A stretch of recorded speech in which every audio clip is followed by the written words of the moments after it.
Okay, here we go. We're live. Evening, everyone, and welcome back to Greedfall. As we know, if you joined me on my last stream on my Dragon Age stream, I do have a new microphone over here. Huh? I'm not getting any game audio. Uh-oh, hold on. Let's try that.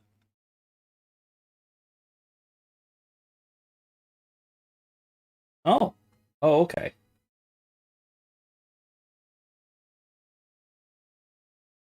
Sorry, I need to restart the game for dumb reasons. Purely due to setup. I apologize wholeheartedly. Here we go. And there we go. All right. So now, hopefully, I'll keep an eye on it. Now, hopefully, welcome to Greedfall. Welcome back. There we go. Welcome back this evening. We're back. We're continuing to play Greedfall tonight. As I have mentioned before, as you may know if you've been following my last stream on Thursday, I have a new microphone. It's right here. It'll get louder if I get closer to it. And it'll get quieter if I lean back so much. So if at any point I'm doing anything weird, and audio is not coming through properly, do let me know, and I'll do all I can to fix it. I like the audio quality on the thing so far, but if you have some inputs on the matter, do let me know as well.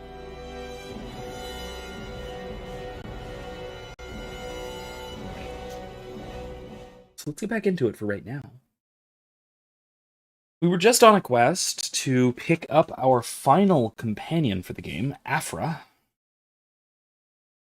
She is a scientist from the Bridge Alliance. Some kind or another.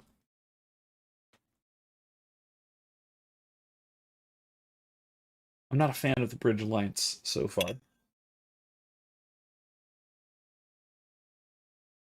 But she might be nice. Tonight I have another Elysian pumpkin ale. This is a pumpkicino, or sorry, punkicino, not pumpkicino. Because again, that's like we were just talking about this 2 or 3 Greedfalls ago. It's a good one, very good. It's pumpkin coffee ale. Mm-hmm. Yeah. All right. So if we recall from last week, we were just sneaking through this area. Try to find the naturalist here in the swamps, sneaking past some very angry natives. Let's see what's up. Estrade da Orgel, Amadreg Quahiluchmom. New Siendad, Nesunadet. Smion zemna fravindet? Eskelgeleon, Sagnais Loyadad, Demoxhas. Quilsheded, Albulrade, the Degude Edunaset. Tranegu Sensini. Vrigamis Sinisradeia. Toik, Arimu Nes Haha. Interesting. Well, that didn't help me. Ciora? Care to translate?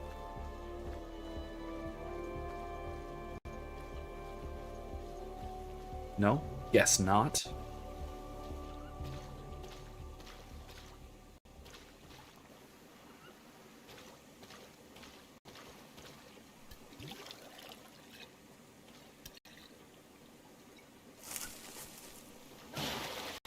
Oh. I figured bringing Ciora would actually help with translation and stuff. I'm not here to kill you.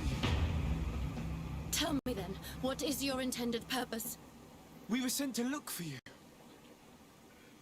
Apologies, but allow me to express my doubts. After this little swim, you could always try to pull the trigger. Who sent you to find me? Well, we were not looking for you in particular, but the entire expedition. It was Howdy, Governor Kevin. Durham who asked us to find you. He's worried about you. You haven't been reporting. You should have said that straight away. I must admit, I was hoping for a rescue of a different nature. Do you have a name? Desade. I'm from the congregation. The new governor's cousin, who wears an islander face. I've heard stories about you. And them? I am Siora, daughter of Bladnid, from the people that your own capture and torture. I've never taken anyone. On the contrary, we had hoped to exchange our knowledge with your own. Kurt. Simply Kurt. I protect our excellencies back. And if one of your violent fits overcomes you, rescue party or not, I will kill you. This is a rather odd group. This is not starting I'm off Afra, well. A scholar from the Bridge Alliance. Oh, God. It is rather rare to find me rolling in the marshes. I study the fauna and flora of this isle. I should imagine you have many questions. We saw the site where you were attacked. What exactly happened? We were taken by surprise. One moment everything was calm, and the next a war party of natives fell upon us. I had an uneasy feeling and kept myself apart, but when I heard my fellow scholars' shouts, I rushed over. Most of my companions are incapable of defending themselves, and we didn't have guards to protect us. One of them tried to flee, but they brought him down. We decided to give ourselves up to avoid a massacre. Why did they not have guards, knowing that that the Bridge Alliance is literally at war with the natives? And by the natives, I mean almost literally all of the natives. That seems incredibly foolish, unbelievably foolish. Like, I can't accuse her of being well, maybe not her. I guess it's probably not her fault. Forgive me, we got off on the wrong foot. But can't accuse the Bridge Alliance of being completely stupid here. All right. Anyway, how's it going, Kevin? What has happened since the attack? How long have you been in these marshes? We were taken prisoner and were brought to a village nearby. I was able to escape while the others were taken to a house that they use as a prison. I wanted to join the Bridge Alliance frontier post not far from here, but I wasn't able. So I doubled back to keep watch of the village from a distance. I have been hoping to find a way to free my companions, without any success so far. That, hopefully. Have you made progress in your search for a cure? We were studying some quite remarkable plants when we were attacked. The region is rife in unknown and novel species. Some seem incredibly promising. The local shamans know all these plants and they use them in their remedies. If only we had been able to converse with them rather than getting ourselves captured. Could you lead us to the village where your colleagues are being held prisoner? Certainly. We are oh so very close, and I fully intend to participate in this rescue. I'm not one to sit around and twiddle thumbs. Oh my. Kevin says, I spent the last 2 days debating our mutual friend on universalism. I'm not exactly sure which mutual friend, because I haven't seen this. Because I do have several universalist friends. So that could be any number of a few people, at least.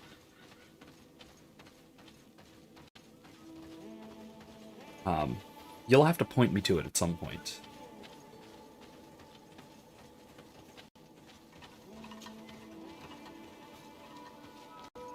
I tend to take... Oh, pardon me. I tend to take something like...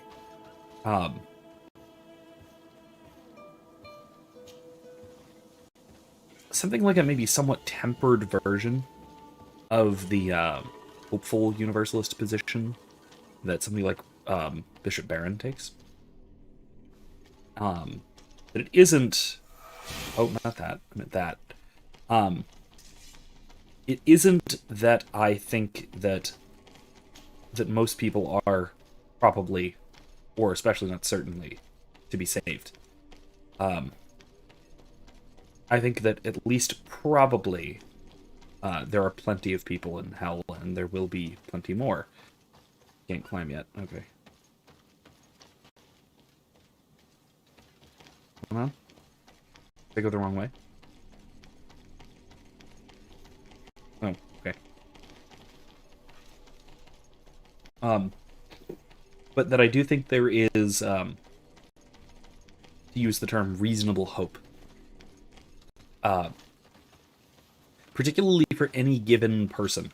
I think that there is reason to hope that any given particular person might be saved, even if that doesn't give us very good reason to think that everyone will be. If that makes sense.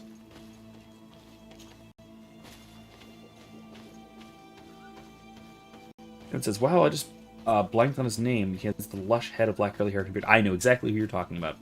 The Universalist with lush hair. Yeah, I know who you mean. Yes, it is here. I won't These mention names ruins on are being stream. used as a rude, camp but, by the native yeah. raiders. There's so many of them. Better That's to it, remain yes. discreet. I have spied on the camp and discovered where my colleagues are being held. They are being kept in the old walls of the main ruin. Set up a camp. Okay, in the main walls of the old ruin. North, huh? I take it we're not going to take her with us. Or should we? I mean...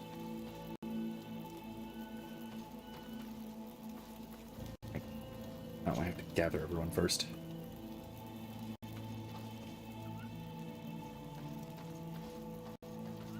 Oh no, she's just gonna come with us, regardless. Alright, sounds good. That's I fine. would rather avoid unwarranted deaths. I mean, We likewise. should wait until nightfall and look around the camp to find a more discreet way to get inside. Okay. Wait till nighttime. Okay, let's go!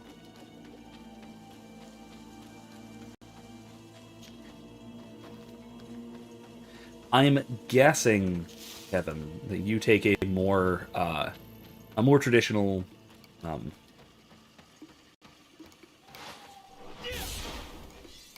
was that?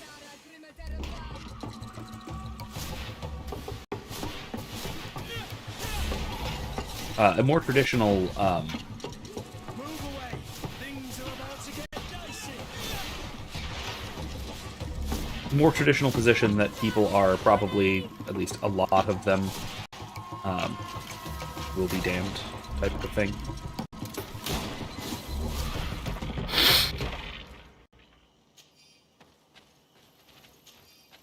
Perhaps even the sort of massa damnata position. Evan says he's a very nice guy, but we had a pretty rough broadside exchange between me and him and friends. Yeah, I have had likewise, between him and others as well, on that very subject. Like I said, I don't even take a very particularly hardline position on the matter.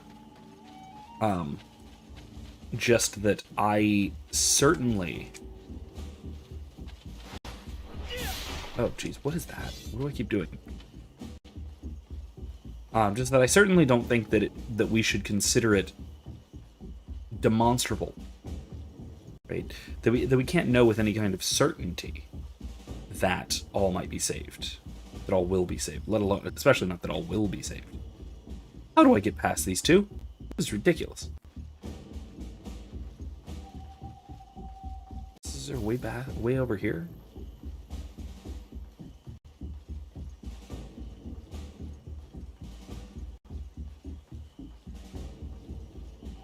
Yeah, he's a great guy. He's fantastic, absolutely. But I fled as they were about to lock my companions inside a cell. he's certainly We're going to need very a key. passionate about that Please, Manawi, that position. let's try to avoid a fight. You know, yeah, Ciara, we're gonna try. Says I tend to be more traditional. Narrow is the way, and few there are to find it. Again, I think that all of those biblical statements of the difficulty of heaven. I can't do that. Oh, come on. I need intuition. Now what that means is I need to go back to my camp. I need to switch out somebody for... Who has intuition? Not travel. Where's the camp?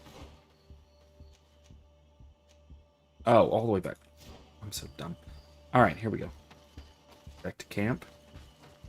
Because we need to switch out somebody for... Vasco, I think, has intuition. Gives us intuition. It'll let us sneak in.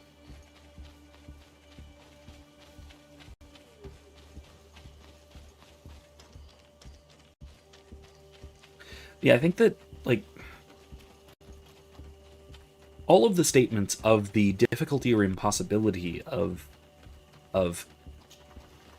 achieving heaven, let's say, particularly for broad numbers, the real possibility of hell and all of that. First of all, for it to be a real possibility, that does not necessitate that anyone actually selects the possibility, right?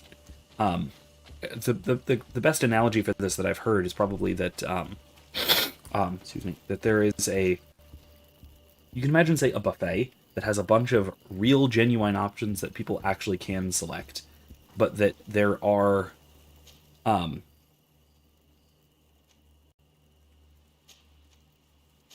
we go.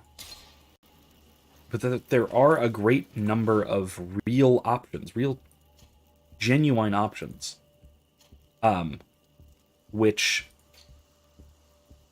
yeah, it gives me intuition. Cool. Oh god, I've just shot in the air. Should not do that.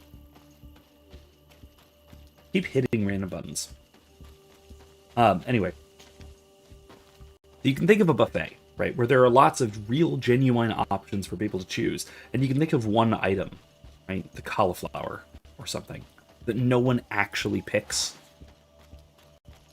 In that case, that would be like, yeah, on the, on a sort of soft universalist position, right, that it's a real possibility.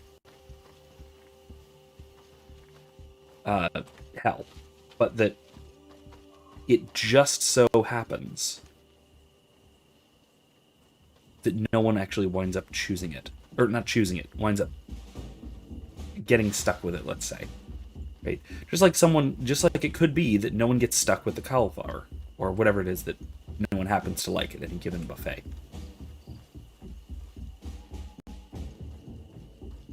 I'm going to assume it's up here, but I don't know. But I would go further than that even, to say that, right, narrow is the way. Well, yeah, the way is not just difficult, it is impassable. Entirely impassable. Short of a miracle. A literal miracle. Immediate divine intervention. Right, there is no way into heaven unless God specifically, personally puts you there. Ah, I need that.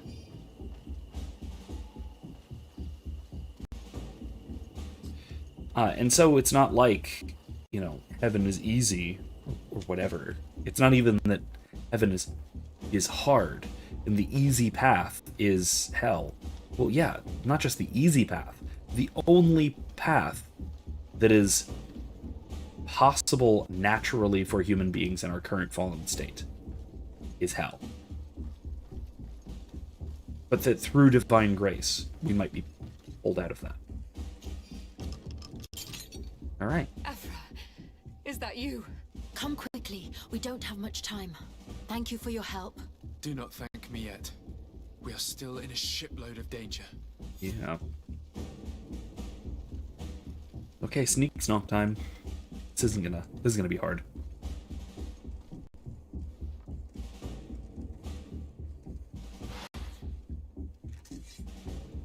Whoops, I don't want to do that.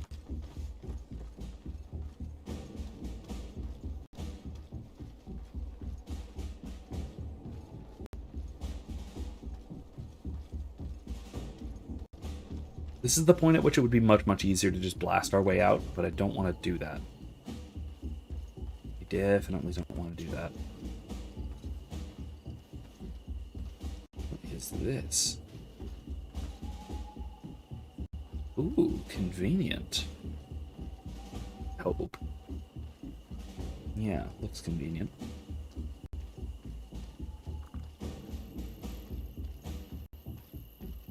Yeah, nice.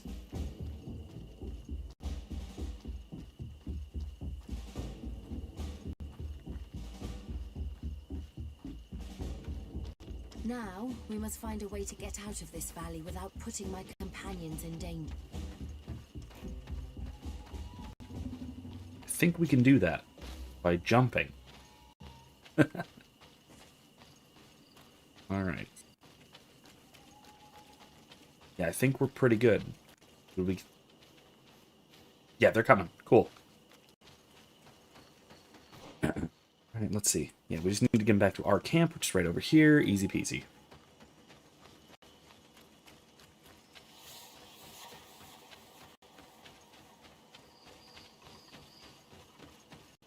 Ominous musical sting.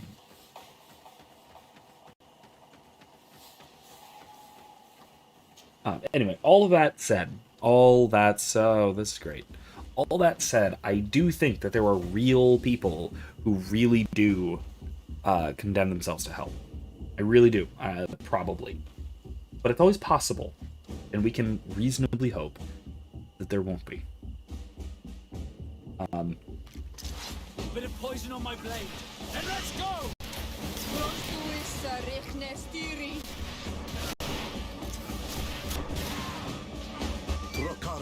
Mercy. Sorry, guys. You have defeated us. Spare us our lives. If you spare them, they will only hunt us down until we are all dead. No, you have our word. We have been bested. We will let you move on in peace. How can we trust you? You attacked our camp when we were not even armed. They are savages. They had us caged like beasts. We only sought to learn where you have caged our people. Spared their lives. I beg you. They were only fighting to save the lives of those that have disappeared. Well, yeah. See, this is why I don't really care for the Bridge Alliance. So I talked about this before, right? That this is a really significant problem for the secular Enlightenment types, that they have this idea of sharing knowledge with one another, right? And that is a kind of way of bridging, so to speak, bridge alliance, or bridging different communities together by sharing knowledge, by pursuing common intellectual goals. The problem is that when there is a significant disparity in such things, or if one side is a threat, that can very, very quickly turn to horrible condescension and exploitation, as in this case. I really do think this is a real problem when it comes to this kind of ideology. Tip this a little. Point it at me a little better. There them. Very well. Leave.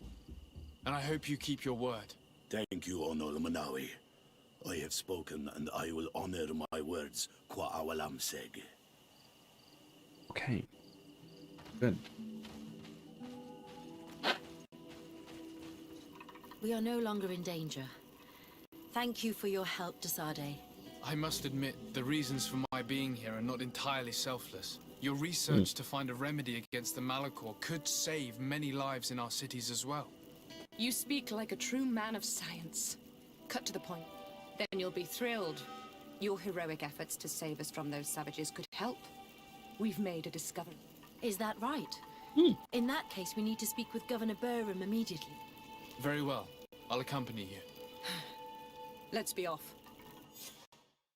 Evan says, see, I think we can certainly hope that there is hope for anyone who repents, but I don't think it's reasonable to hope that all, as in the entire number of people, will be saved. The only reason I would say that there is at least some, is that if each individual person, past, present, and future, could be saved, then it stands to reason, again, no matter how unlikely, then it stands to reason that there is at least some possibility of everyone I thank you being sincerely saved. for having brought them back, Excellence. You are a providential man. Please, sir. It was you who convinced me and my cousin of the capital importance of their research. Research that has borne fruit, Your Excellency. Truly?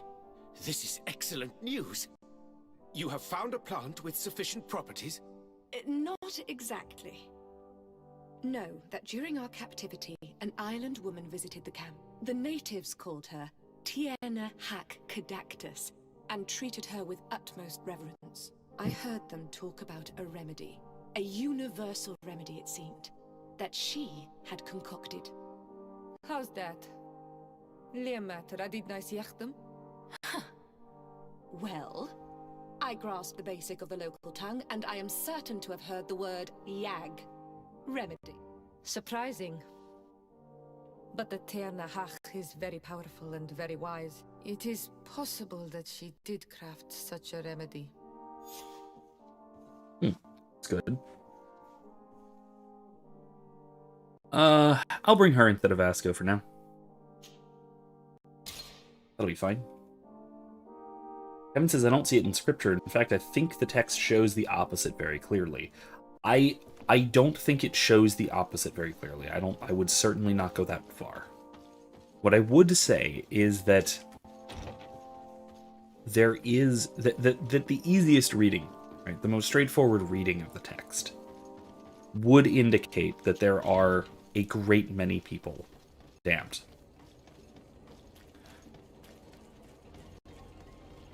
But that doesn't necessarily mean that that is the case. That the other interpretations of the text are, in fact, plausible. Even if they are less likely, even if they're less obvious, alternative interpretations are at least possible. And they are reasonable. Right? I think the hardest case is probably Judas. And it would be better for him to have not been born, that sort of thing, you know? And that he committed suicide as a result of, or because he recognized what he did. However,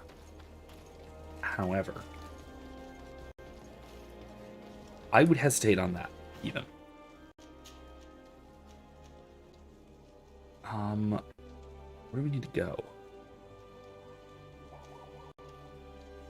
Let's check our... Not that. Stop. This. Alright. No more side quests.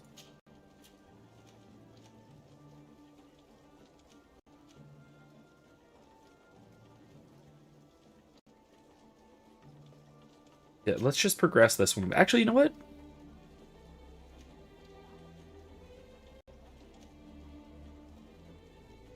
Yeah, let's progress this one a little bit, and then we'll go to the those ruins next. That'll work.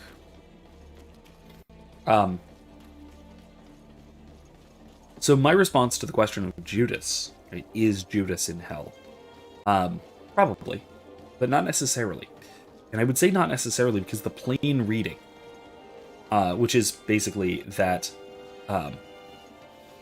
that the text says it would be better for him not to have been born, and that it would be that it is a grave and terrible thing to be in hell, and that it is worse than not existing. Okay, here's the problem. That's incoherent, right? That can't be the reading of the text unless it is allegorical, or unless it is hyperbole. Or, what I think, maybe more likely, unless it means that it would be better for the world had he not been born. That, I think, is maybe a more likely reading.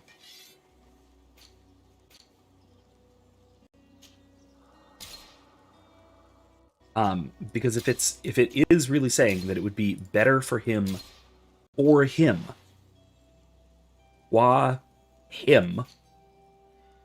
to have not been born, that is just straightforwardly, simply incoherent. Right? That is not possible.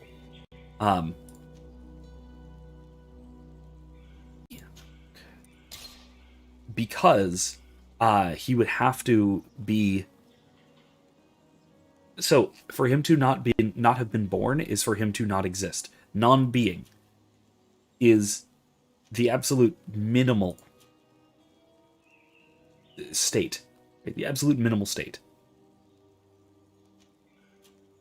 For him to for his state of being to be better, or sorry, to be worse than nothing, is to assume the metaphysical existence of evil as such, evil per se, which is, again, incoherent, contrary to everything we know about the world and everything we know about God. There's a lot wrong there, right?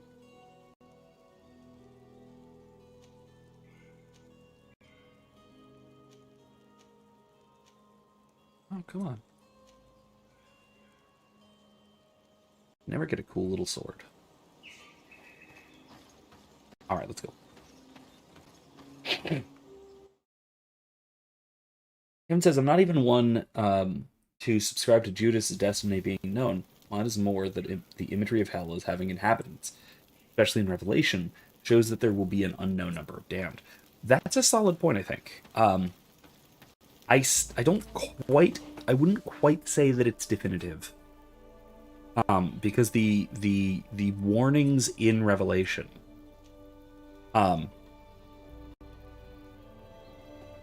could still be, say, counterfactual. They could still be hypothetical.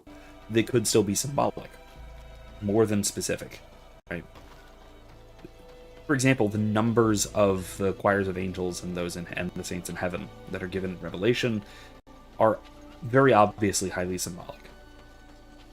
That these are not necessarily correct, proper numbers.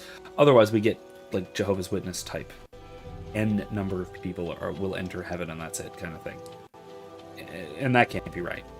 Right?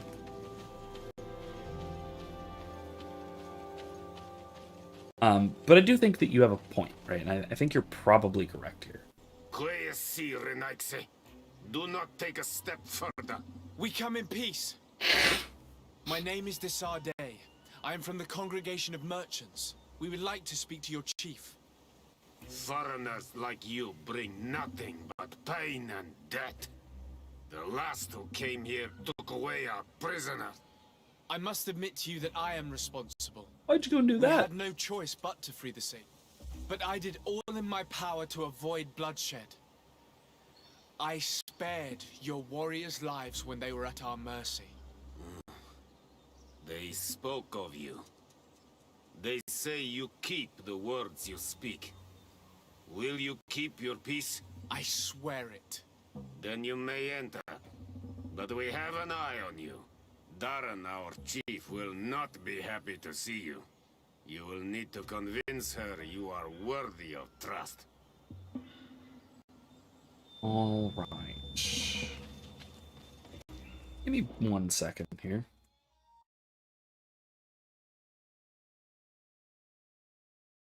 Let me fiddle with something real quick.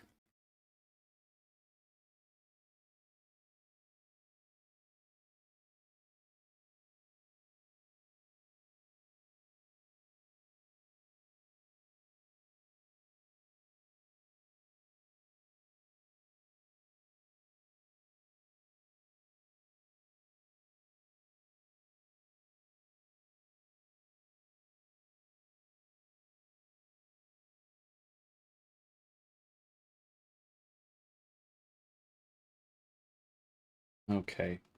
Cool. Sorry about that. We're back. I'm gonna fiddle with some of the control setup. I've been messing with it, especially now that I've got the new mic and stuff.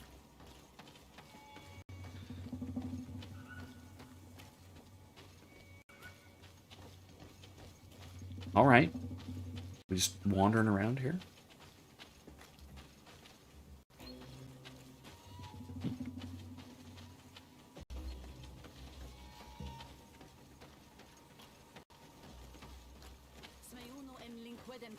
Very primitive houses in the ancient ruins kind of thing. I don't know, I really like the aesthetic. Do it. Nice. What are you doing? Who let you pass? Your men. We are here to parley with your... Parley? With Renaigse?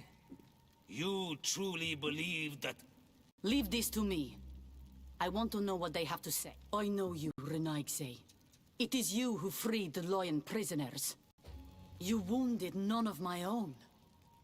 That required great skill. Speak. I will hear you. Oh man, I don't have the intuition. Darn it.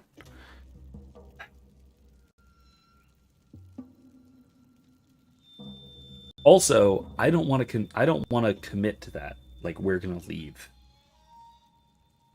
because there's no way I can promise that. That'd be a lie. There is a sickness in our countries that decimates the population.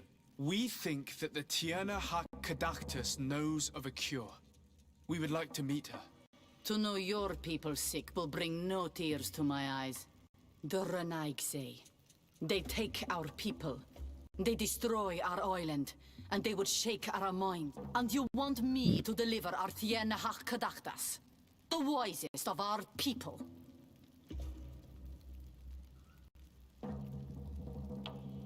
And there's a different point. As a philosopher, do you have any aversion to the idea that there are things defined by the church which can't be diverged from? Does it strike you as restrictive? No. No, not really. It strikes me as something to build from. Because, especially as a philosopher, I am incredibly aware of the difficulty in figuring stuff out. Right? I have dedicated my entire career to this point to a very, very small range of questions. And all of those questions and all of my research into them relies entirely upon assuming everything in church teaching. If I had to try and figure all of this out from square one, if I had to reinvent the wheel, or the wheel had to be reinvented every new generation, we would make no progress, philosophically speaking. You could look at how secular philosophy is doing if you don't believe me.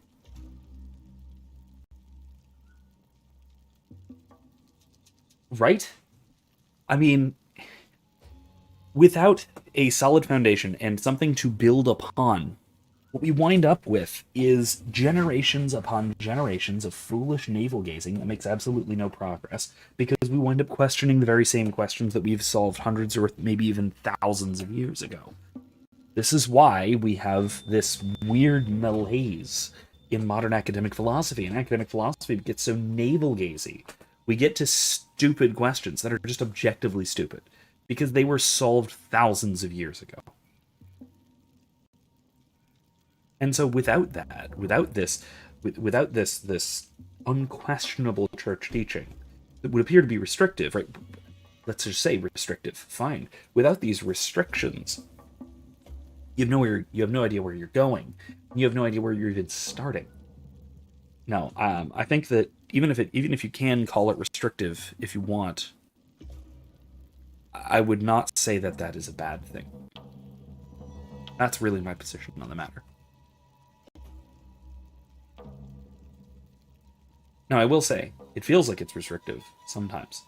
And it feels like a bad thing sometimes. When there's something that I'm pondering and considering that I'm not so sure about personally, right?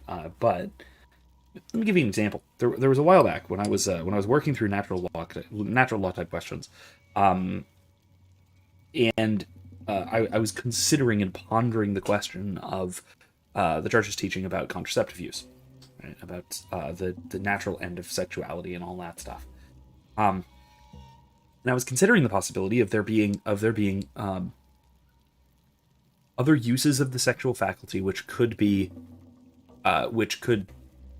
still pursue one of the legitimate and illicit ends of sex without, even if it undermined another.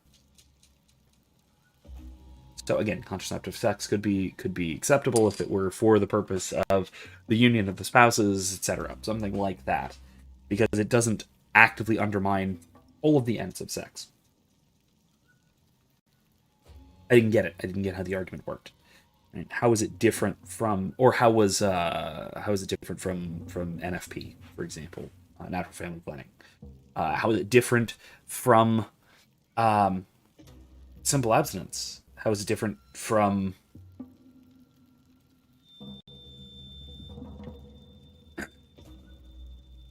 anyway? Point being, I couldn't figure it out. I couldn't quite reconcile what was going on until I just went, all right, listen, church teaches X. I believe X. I'm going to work with that assumption, and I'm going to move forward from there. I moved forward from there, and I started to investigate. I started to look into it from that perspective, and I came to understand it quite well. In fact, to the point where now, having already accepted it and having investigated it with that in mind, it just becomes intuitively obvious to me. But only because I've investigated it very thoroughly, with already having the assumption that, with a, let's say, a foregone conclusion, if you will. Foregone because somebody else has already concluded it. That's the goal. That's the ideal, I think. Kevin responds, I see it as foundation and organization. I don't feel restricted to my curiosity. I was just interested in your thoughts on it being an expert. Similar. Yeah, I think similarly, I would say.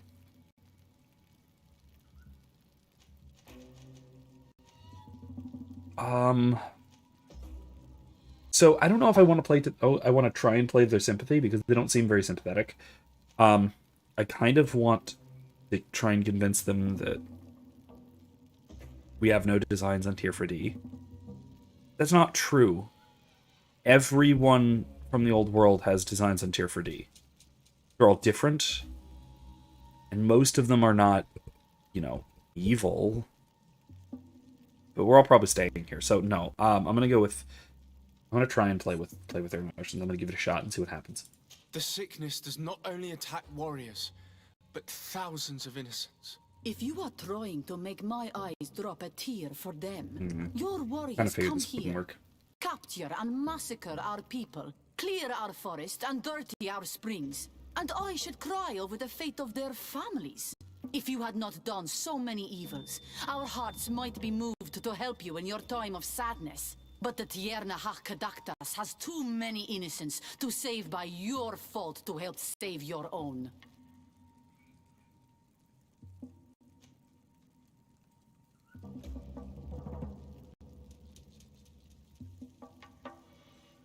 Yeah, this is probably wise. Let's give that a shot.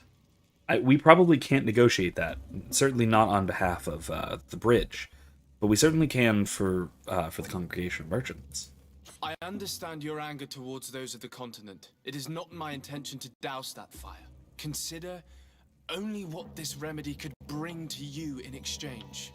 You could trade it for a promise of peace. A trade? You finally are speaking in our language. But it is not peace that we want. It is that you leave us. That trade is something I would like. But your kind does not understand exchange.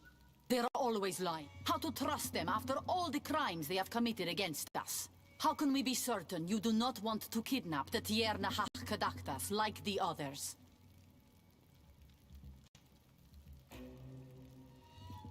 That'll be... No, I'm not threatening on behalf of the Bridge Alliance. No way. Yeah, I guess my word isn't much, but it's something. You have my word that after we have spoken with her, we will leave her in peace. If you betray that promise, you will become our enemies. You and all of your clan. I'm aware of that. I accept the conditions. You will find the Tierna Hakadaktas in the village of Vigshardir, to the northeast of this camp. Now leave us. And do not betray your word. Okay. Well, giving one's word to an honor-based culture is pretty significant, I think. Okay, okay, wrong turn. See, look at this. This is so old world architecture. Look at that. That could have been in Serene. Ugh.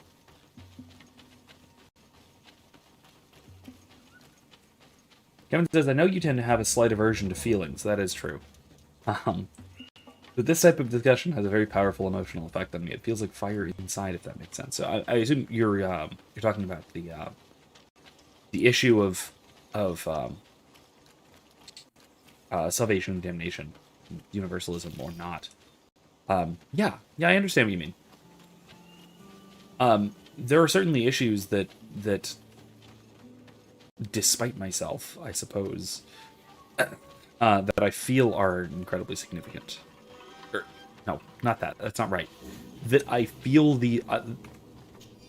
of which I feel the significance in that way. Right. No, most of those for me are really academic as well, but that's me.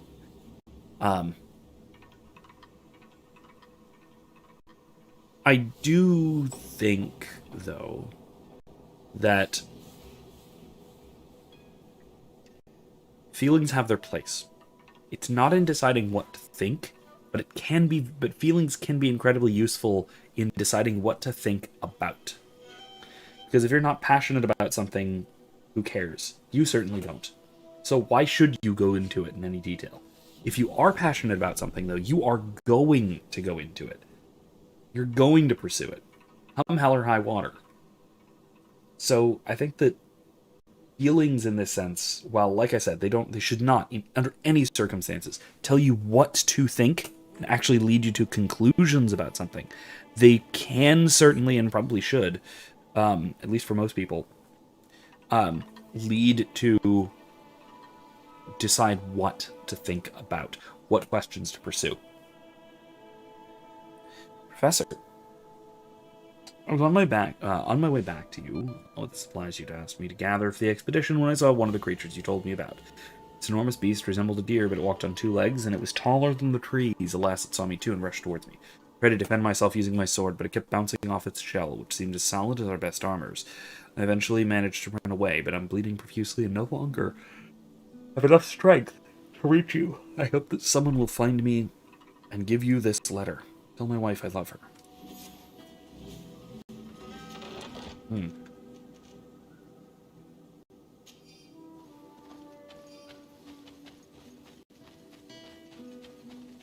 Gonna have to give that back to the professor back in New Serena.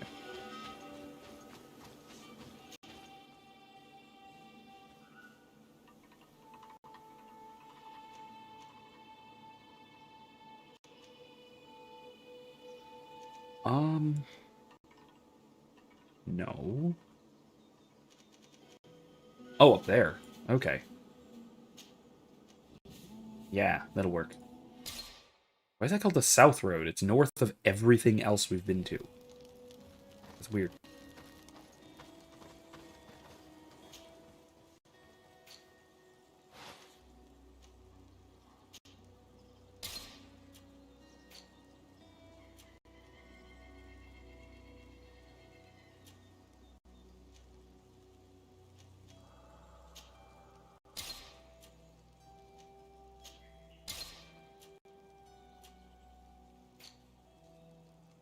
Alright.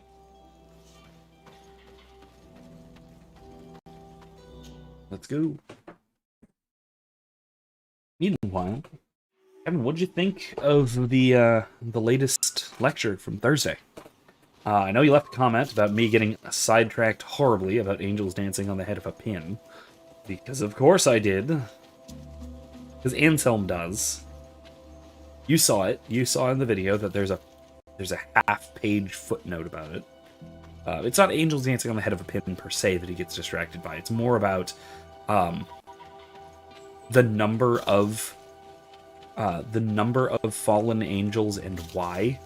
I give something like his example or his explanation from Curdeus Homo from Why God Became Man in the lecture. So I kind of answer the question that he poses, but I also just sort of, I think, rightfully dismiss it as not terribly important to the discussion at hand.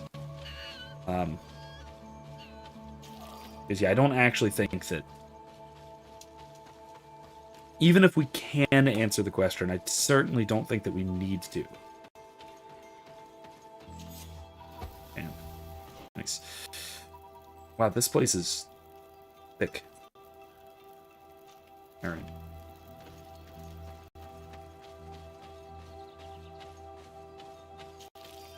I like the little, like, the fallen leaves trail. Nice. Big Shadir. Big Shadir.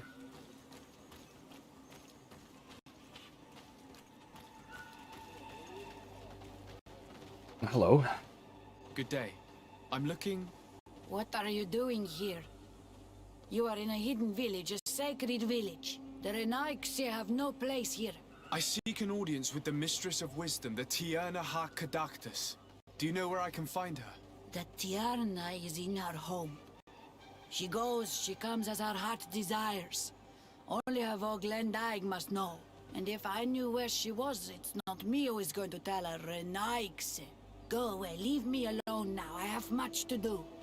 The great hunt is coming. The what? Kevin says, honestly, I need to watch it a third time. Because I watched it the first time as I slept. Your laugh and mine. And the second time I was double-minded. Gotcha. It is very deep. It's very careful and difficult. And I try to expand upon what Anselm says and give some more examples, rather than give some examples and explanations, rather than just going through exactly what he says. Because again, it is a little bit difficult. Because these are very complex and I think very important concepts that he's going through here in the dialogues, but that if you're careful enough, if you're careful enough going through them, I think you can get a lot from them. But on the surface, like I said, it's difficult. It's very difficult. You spoke about a great hunt. What is it? A sacred ceremony, of course. How in your countries do you honor your lands and assure their abundance? Well, it's a bit... You Renaigse are very strange. It is no wonder that you come to our lands. If you do not honor the land with the great hunt, you must lack game to hunt. Each year, one of our own, our best hunter, dresses up as the Andrig. He becomes the White Andrig during an entire night and the others hunt him. If he escapes them, the game will be abundant, and the gathering fruitful during the entire year. It is a very important celebration. Okay. I must take my leave.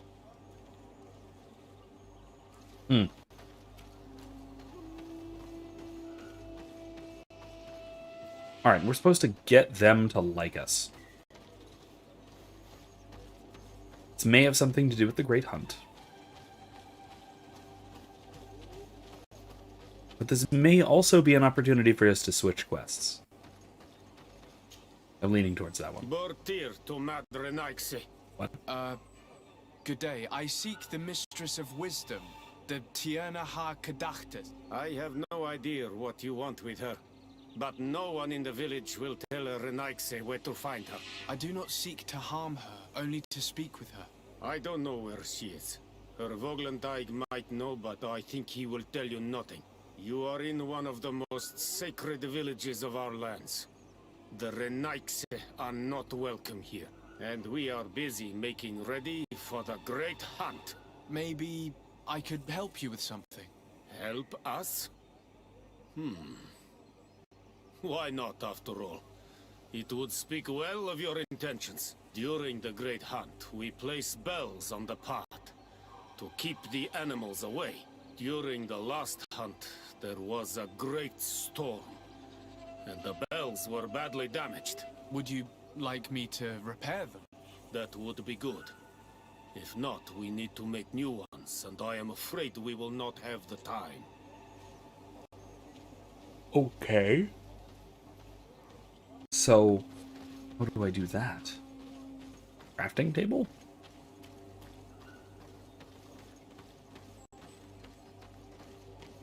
What about her? You are here again. I must take my leave. I'm gonna insist. That seems counterproductive. Rude. All that.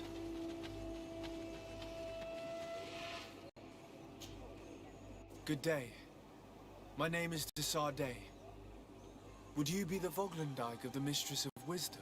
Bir tirtamad, Renaxe. Yes, I am among us. What are you doing here in this sacred village? Do you know where I might find the Mistress of Wisdom? The Tierna Hach Kadaktas? I regret. She is not here. Do you know where she might be found? I am sorry, but I will not tell her an a stranger to us. Your kind has many who bend the truth to their desires. Some of them tried to capture her. You need to prove to us that we can trust you. Sure. Tell me what I could do. You could help me find the secret seal that I lost. This would prove a little. It is a sacred stone that my mistress asked me to study and meditate with. I had it with me when I was going to the river, but I was suddenly attacked. Of course, the animals left me alone in the end, but I dropped the seal in my flight. I would gladly go and look for it, but I am alone in the village, waiting for the Tierna Hakadaktas. And what with the preparations and the great hunt, I cannot leave at this time. I see. I'm going to look near the river and see if I can find it. Sounds Thank you, horribly Renaxe. irresponsible of you. I must leave. Horribly irresponsible. All right, let's skedoodle for right now.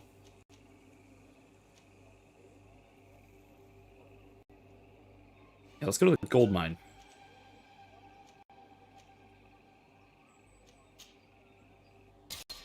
Yeah. We'll come back to that. Let's compose our team. Let's leave Afra. Kurt? Yeah, I like Siora and Kurt as a team for the most part. All right, so Kevin says if you can give me a bit of the gist again, I might recall some of my questions. So there were two big topics that we really went Lady over. Orange said the ruins would be around here. She must have been talking about Deirdre.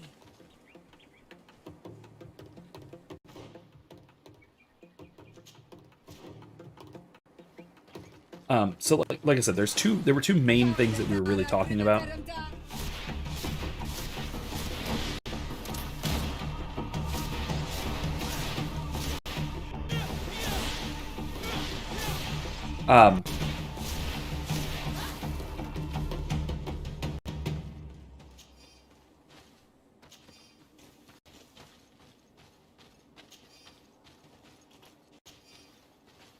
The first big thing that we were discussing, we were really going into, was the idea of how exactly it was that God, one way of putting it at least, that God tricked Satan into choosing his own damnation.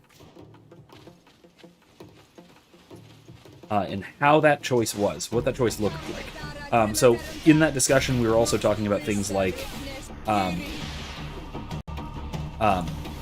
what it means to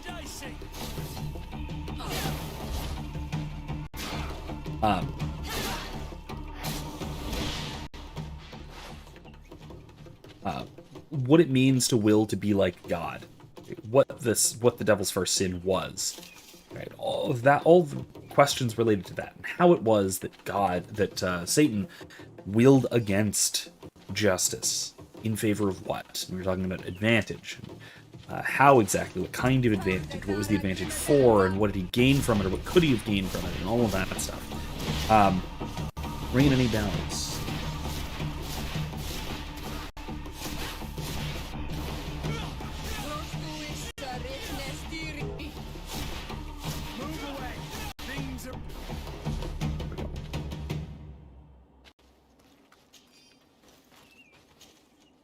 The other big topic we moved on from that and started talking about the nature of evil.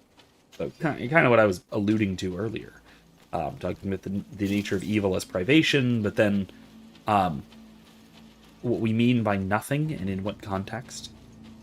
How is it that we talk about nothing, but we seem to mean something, and the referent of the term nothing and stuff like that.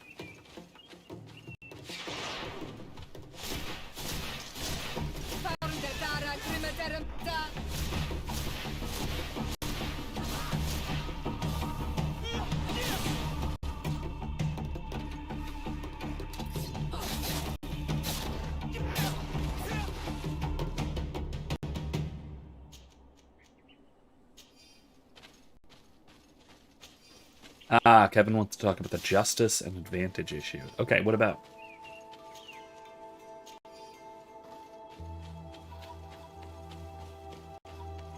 What'd you think of that?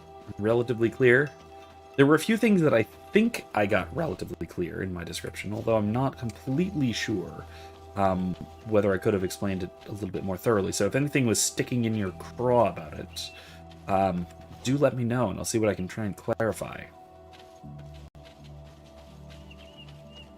I need a bit of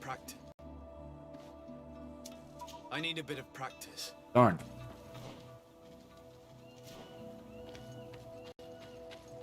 It's okay. I'll go around.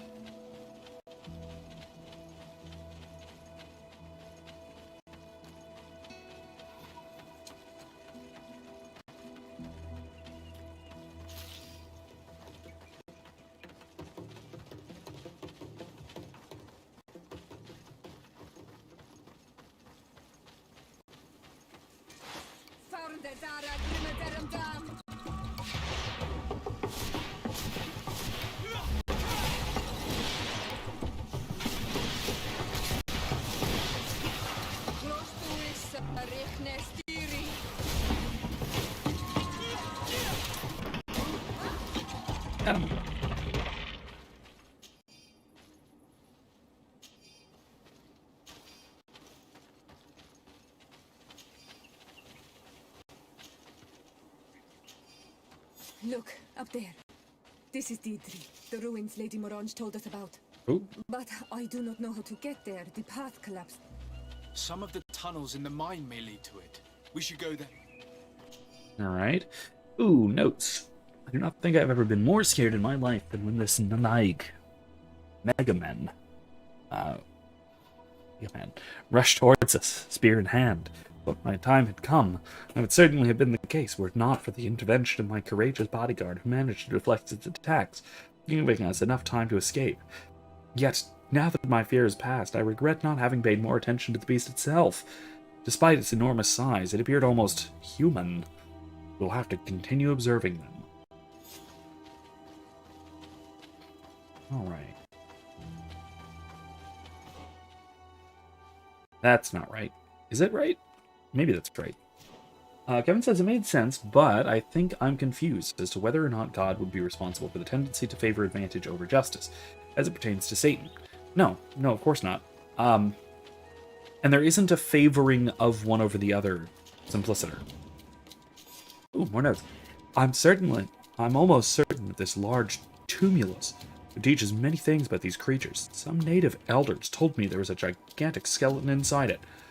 If only I could study it. In the end, Nanaig Mega Man managed to kill my loyal bodyguard. I'll make sure that his widow receives a hefty allowance. He fought like a lion, and he gave me his rapier before he died. According to him, I have a chance to survive an attack from this beast if I poison the blade and strike repeatedly. Okay, then. I have a feeling I'm about to fight. Yep, I'm about to fight it. Would you look at that? That thing. So on this note, while I'm boss fighting.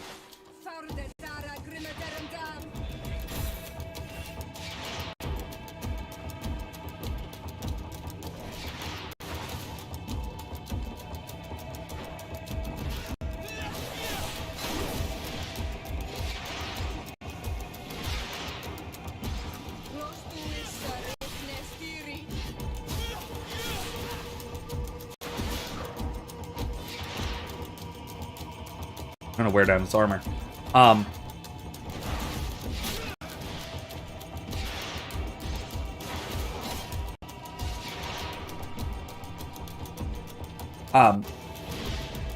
So it's not that Satan has a tendency for advantage over justice.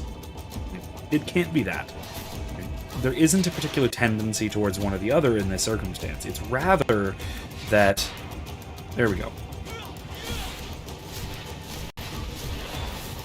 It's rather that the...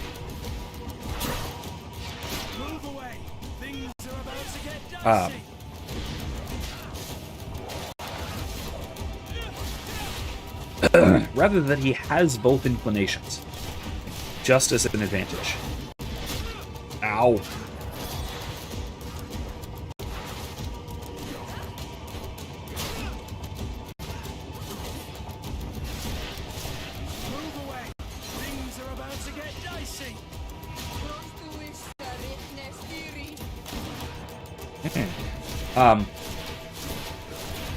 And because Satan has both inclinations, as do all of the angels, both the good angels and the fallen angels, they have the very same inclinations. Both are inclined to justice, and both are inclined to advantage. The difference is that Satan chooses advantage at the expense of justice, and the good angels choose justice at the expense of advantage. And this ultimately leads to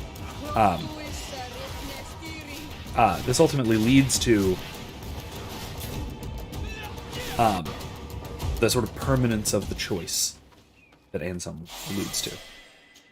Level up. Bone fragment of a boss monster. All right. We have a point. I already have this. Already have group healing. All right, sweet. Okay. Shield of the Enlightenment. Increases physical armor and regenerates progressively. Duration of the effect. No. Shadow Burst? Nice, but no. Maybe. Maybe.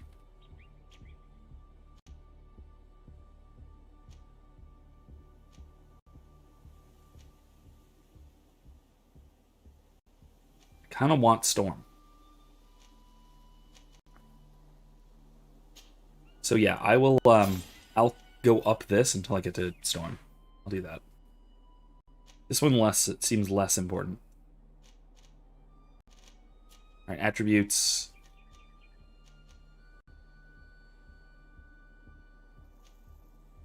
That'll let me wield better rings. I almost want agility level 1 so I can wield better sword, but whatever, I'm not gonna. Spell power. Or mental power. Alright. So, oddly, Kevin, it almost seems to me like you are asking the kind of questions, like repeating the kind of questions that the student in the dialogue asked. Is it God's fault? How is it that Satan was inclined to one rather than the other? That's not the case. There's nothing that determined Satan's action except for Satan. That is what it means for an action to be spontaneous. Kevin asks, do we know why he chose one over the other? What was the stimulus for making that selection between two things that he had an inclination towards? Precisely the wrong question. Hold on. I have the book here. Let me go to the end. I'm gonna skip ahead, and let's see if this conversation here sounds familiar. All right. So the student asks, why did he abandon justice? Teacher, in saying that he abandoned it by willing what he ought not, I indicate clearly both why and how he abandoned it. He abandoned justice because he willed what he ought not to will, and he abandoned it by willing what he ought not to will. Student, but why did he will what he ought not? No cause preceded this, the teacher replies, except that he was able to will. There was no antecedent cause aside from the ability to will. The capacity and the inclination, that's all that preceded it. That's the only antecedent causes. Student, did he will it because he was able to will it? Teacher, no, because the good angel was likewise able to will it, but he didn't. No one wills what he can simply because he can, with no other cause, although no one ever wills anything unless he can will it. Student, then why did he will it? Teacher, simply because he willed it. For there was no other cause by which his will was in any way incited or attracted. Instead, his will was its own efficient cause. If I may put the matter that way, and its own effect. That's what he means. It's just, he just willed it. He did. Why? Because he willed it. What caused that will? He did. His will caused it. That's it. I want to Also reading a brief section, which I didn't include this, I should note, in these lectures. It is, I do go into this somewhat in the lectures on free choice, the previous dialogue. So if you want to go back, and look at that, and sort of look at the mechanics of choice a little bit more, it's there. So this is the definition of spontaneous and spontaneously that Anselm is using here. So this is a note from the translator. It's crucial to understand that spontaneous and spontaneously are used in technical terms in this translation to represent the Latin spontaneous and sponte, for which there are no good English equivalents. They do not connote impulsiveness or lack of premeditation as they do in ordinary usage. In this technical sense, here's the definition. An act is spontaneous, or an agent acts spontaneously, when the act can be fully explained only by reference to something that originates within the agent. In other words, there is no external determining cause. None. That's what he's saying. He is capable of willing sin, of abandoning justice, abandoning rectitude of the will, because he is capable of doing so, and the capacity, the capability is given to him by God. But it's not the capability to sin that is given to him by God. It is the will for advantage, the inclination towards advantage, which is in itself a good thing, as I kind of go into in the lecture. Right? But willing that at the expense of justice is a bad thing.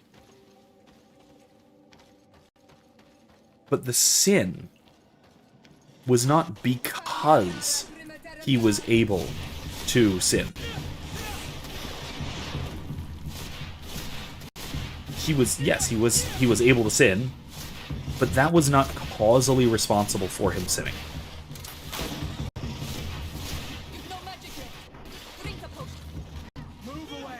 It's fine.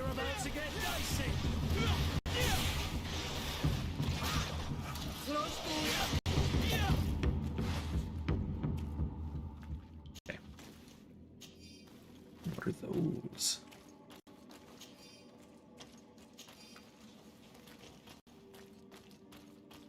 It's like barrelopes.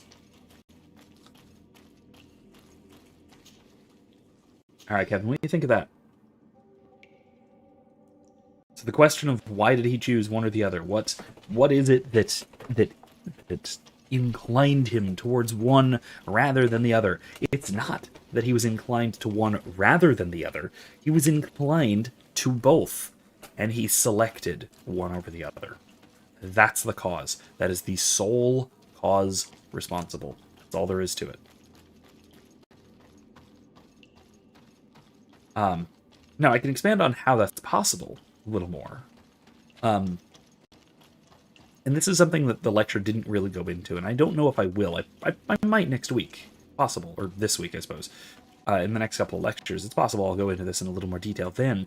But you won't find it in Anselm. You'll find some terminology that helps to explain this in Duns Scotus. Duns Scotus expands a whole lot on what Anselm has to say here when he's considering the will and how the will works. And he explains it in terms of what he calls superabundant sufficiency. So natural things have sufficient causes. They are sufficient, they have antecedent causes which are sufficient for the generation of their effects. Voluntary things, free things, rational things, things that act spontaneously, agents, have what Scotus calls superabundant sufficiency. In other words, Satan, before the fall, was entirely capable of choosing to retain rectitude of the will, and was entirely capable of choosing to abandon rectitude of the will. He had every antecedent cause that he required in order to do both. The choice was in what modern philosophers might criticize as being overdetermined. There are more causes than are necessary to determine what the action is. However, that's very important, because if something is spontaneous, then what that means is the choice, the alternate, the selection, the discernment.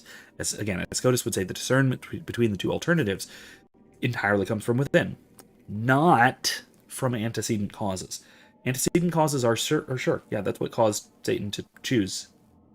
But those same antecedent causes would have been equally explanatory for Satan choosing not to fall, to retain rectitude of the will.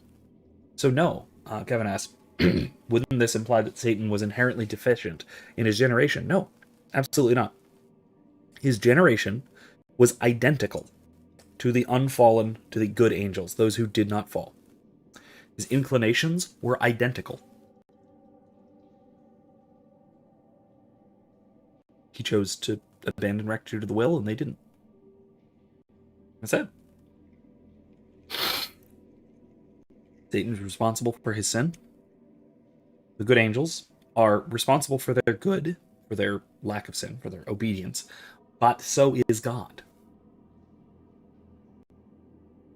God is responsible for their obedience, but so are they, right? They're equally, both 100% responsible in primary and secondary ways, in terms of primary and secondary causality. However, God is in no way responsible for Satan's sin, because God gave Satan everything he needed to maintain rectitude of the will. He just didn't. All right, let's see. At long last, I've managed to enter the tumulus, whatever that is. But unfortunately, the Guardian inflicted a grievous wound upon me. It matters not. I'll worry about it later. This tomb is so fascinating. And I thought the Guardians I had observed were tall. It appears I was wrong. The skeleton that is in here is even more gigantic. Oh, what a creature it must have been when it was still alive. According to the natives, this Guardian was the first to have appeared, and it was in fact an ancient king of the island who transformed into this creature to repel an enemy coming from the sea. It is obviously a legend, but my observations lead me to believe that it could be true to some degree. These beasts were men and women before they transformed into guardians by means of a process I fail to understand. My wound got infected, and I have no way of treating it. What a shame. I would have loved to complete this journal. I hope that someone will find my notes and continue my work. I'm assuming that's what the whole Ulnal Manalwe thing is about. My assumption so far. Hi there. No.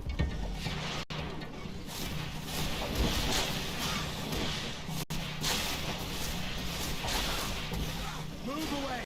Things are about to get dicey! You've no magic left. Drink a book.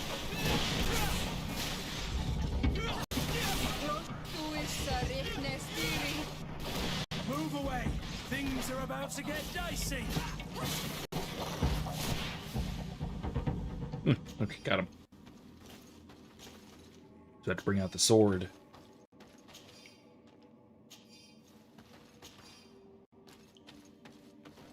So yeah, Kevin, this is the part where it gets hard to understand, especially hard for a,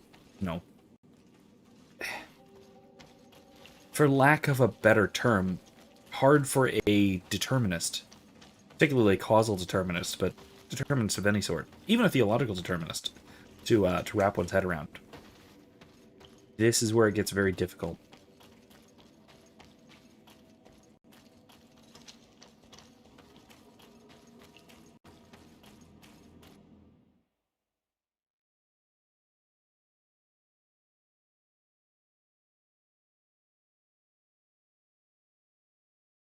Kevin says, agrees, it's difficult to wrap my head around this because when I will a thing, it seems to be in response to the weighing of benefits or some stimulus outside of me. I don't know what it means to be angelic. No, this applies to human beings as well. At its core, it applies to human beings. If you recall from the first lecture, on this dialogue, I go into some detail about why Anselm chooses to discuss angels. And it's not because they are radically different from humans. It is because they are simpler, in the metaphysical sense. They only have will. They're pure intellect. They're purely rational creatures.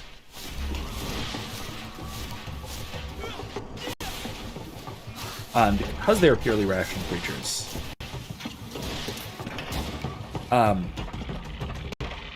they have pure abstract choice that we have complicating factors surrounding.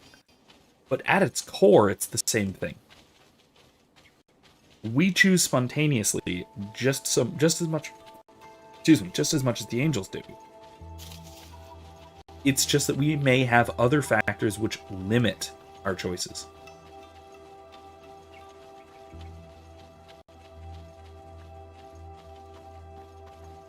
It's really, I think, the only difference.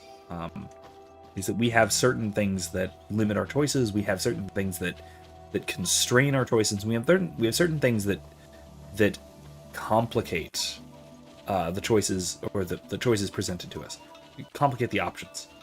Where are the miners? How do we get over there? Oh, over there. Oh, jeez. Okay, that's quite a trek. Alright, let's do it.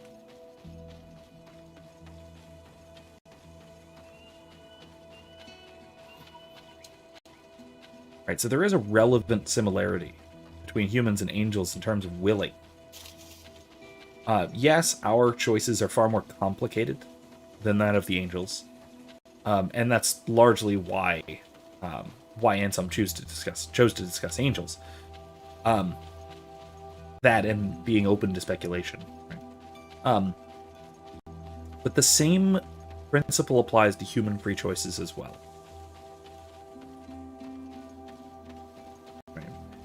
There are plenty of things where your choices are in no way determined by anything outside of you. A key example, one that I've used repeatedly in a lot of these lectures, a key and very clear example would be amoral choices between, let's call them preferred indifference, if we're going with the Stoic terminology. Stuff that you want, right, that you would be satisfied with both or either, but you decide that you want one more than the other. For example, I chose between two blends of coffee that I had on the shelf tonight. I had a French roast, and I had a pecan praline roast. I decided to go with the French roast. Why? Well, because, I don't know, I suppose I felt like it. I might also say that I chose the French roast because Desardet is one of those weird Frenchmen, one of those weird, like, Englishmen with a French name, so I figured it might be, you know, thematically appropriate, might feel thematically appropriate, something like that. I'm considering probably, at the time at least, I was considering probably having the other one, the pecan praline one, tomorrow morning. Okay. So all of this together meant that I was more likely to choose the French roast rather than the pecan praline. However, here's the trick. Those options, or those considerations, were not determinant of my choice. It would have been equally comprehensible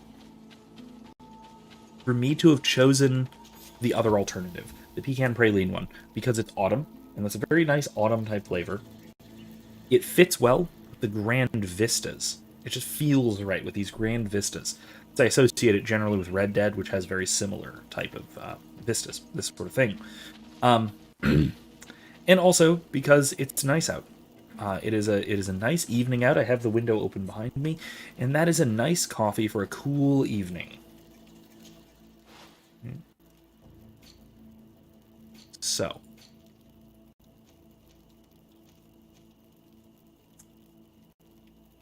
wood furniture. No.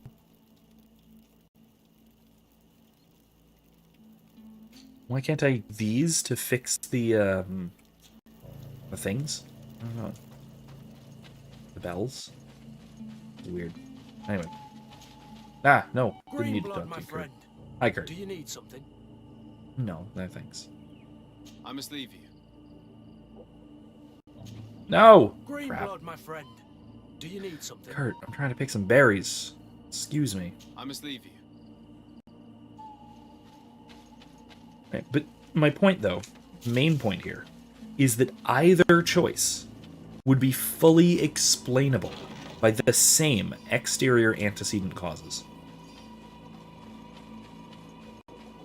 It's not like one would be incomprehensible. Right? They would both be perfectly reasonable, and I would be perfectly likely to choose either of them.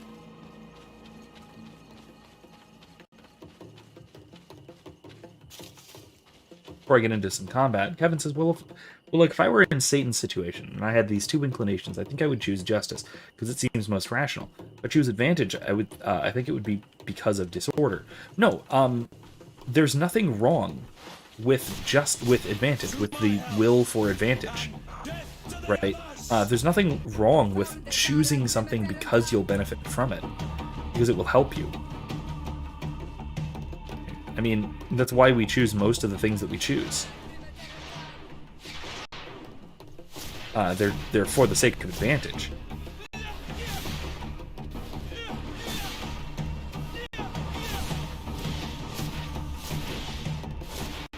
And there's nothing wrong with that, right? So, for example, like, why I chose this coffee rather than the other one, or rather than nothing at all, or just in general, was purely for the sake of advantage. There was nothing about that choice which was determined by justice, and there was nothing wrong with it. Right? There was nothing wrong with my choice to pick French roast over pecan praline. So that was purely a choice for the sake of advantage, but there was nothing wrong with doing so. So choosing advantage over justice is not disordered. It's choosing advantage over justice. It is the rejection of justice which is disordered. But that disorder is it follows from, let's say,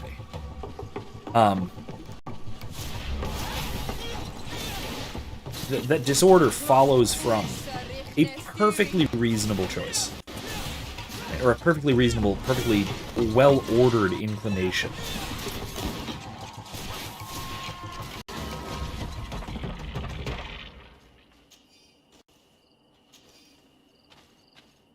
It's just that the particular choice, and the fact that choosing according to that inclination leads one against an inclination that we ought to follow above it under those circumstances. That's what's disordered. That's what's wrong there. Not simply that you chose advantage. It's that you rejected justice for the sake of choosing advantage. That's what's wrong.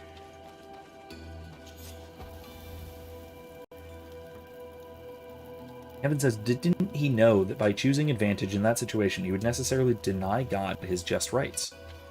Yes. Mm-hmm. Yeah. So he knew that it was a choice that he ought not to make. Ethically speaking, on the basis of nature. It was contrary to nature. It was contrary to his own nature. It was contrary to the nature of God, the nature of his own creation, contrary to all sorts of things. But that doesn't mean that it is strictly irrational in the sense of being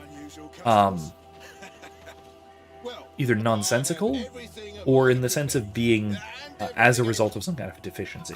Not necessarily. It's a real pleasure to have a customer such as yourself. Not necessarily. How may I help you? Let's sell some stuff. Marquis rapier. We might keep that for somebody. We'll see.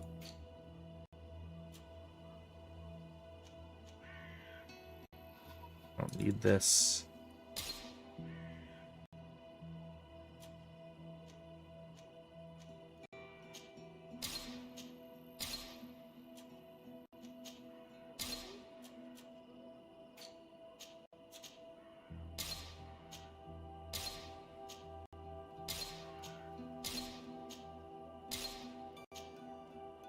I don't want to sell that. A collector would be interested. Does that mean I should sell this to a collector? Erica, help. I mean, I should sell that to a collector in particular, or just the merchant?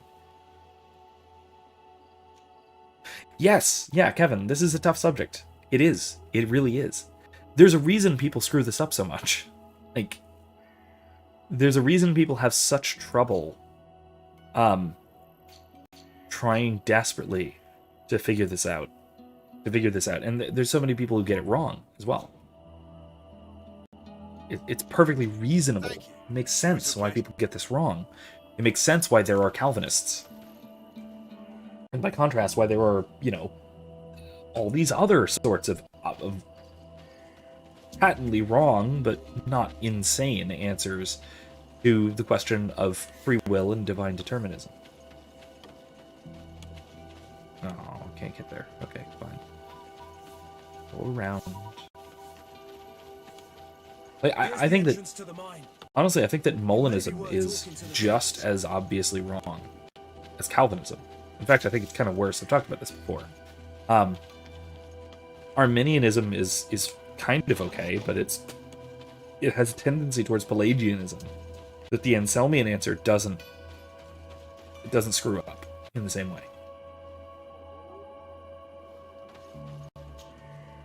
Good day. What can It just I do gives you a for higher you? price. Okay. Alright, well, I'll do that if I can find a collector. So, point me in the right direction eventually. What can you tell me about the ruins on the plateau? Oh, you haven't found You one. aren't the Oh, first to ask goody. me about them, but the answer is still the same. I've nothing to tell you. Not that I wouldn't want to, but I've never been there. There must have been a path once upon a time, but it's no longer there. Maybe it collapsed. Some say that you have to pass through the mines to get there. A few of the tunnels do climb. It's certainly possible, I would say. But those tunnels are all closed, and we have better things to do. The iron ore, it doesn't come out of the ground by itself. Do you need anything else? What about the... Yeah, well... Yeah, let's see if he can get us in. Talk to me He, about she? the I think it's a mines. he. It wasn't us that first dug them out. They're really old. Centuries old. But those tunnels are full of riches. It takes little effort to unearth the minerals that we want. What more could we ask for? Seeing as how there aren't that many of us, if we were pressed to mine all the tunnels, we'd be too few. But the time will come when folks hear about what we're pulling from these rocks. We won't be alone for much longer. Alright then. Alright then, well let's check this mine out then, shall we?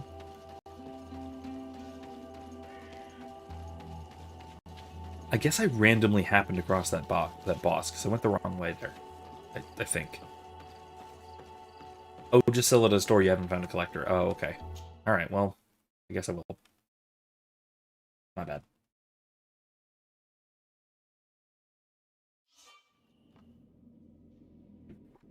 Okay, it just means that it's valuable junk. Instead of, like, 4 gold junk. Hello, you lost? No. Why do you ask? It's just that we rarely get visitors. Well then, what can I do for you?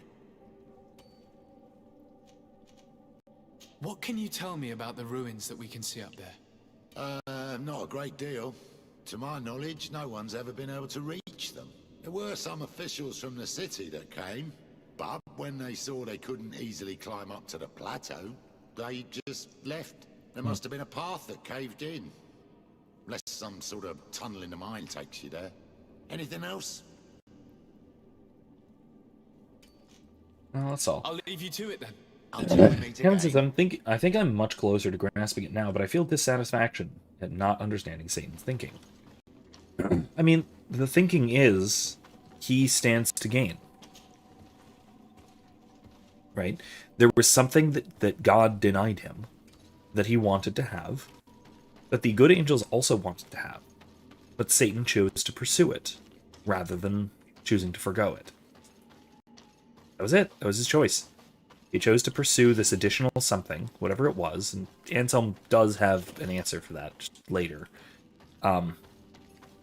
Spoiler alert, it is, I guess I'll tell you, but it won't make sense yet. It is the inability to lose rectitude. That's the extra something. That's at least his proposal for it later on. We must find out how to open. I bet it's this. But that Satan pursued it. The door is blocked. Whereas the good mechanism angels that did not. controls it is complex. And as would be expected, it is missing a part. Oh, well, I can go buy a cog. Oh, jeez, Erica says I've been dealing with Michael Freeballing for the past 2.5 hours. The moment I look away, so I've been distracted. Understandable.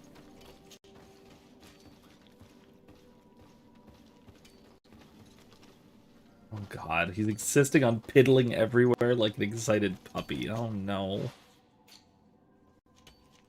Poor boy. Not my poor boy. My why would you do that, boy? That's terrible. Michael, you know better than that. Vaguely.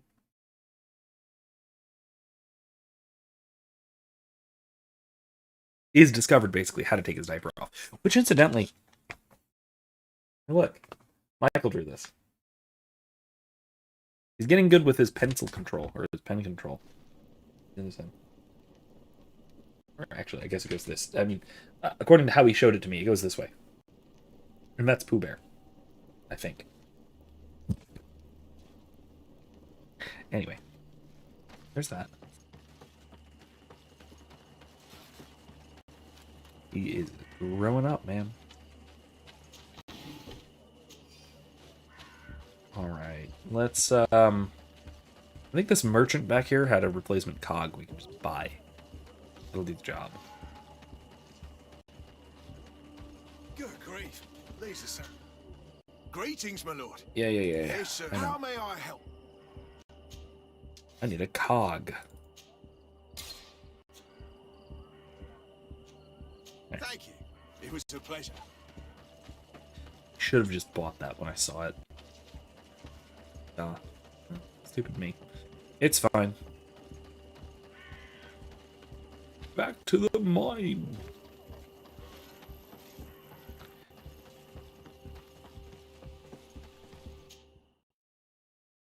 So does that, Kevin, does that make sense of Satan's thinking in this matter? Not necessarily like why he chose in that there we go. Not necessarily like why he chose in the counterfactual sort of way, but like what the draw was for his decision, right? What was appealing about it? What was his choice for? What was he choosing? That kind of thing. Does that make sense so far? That's that coming together a little better.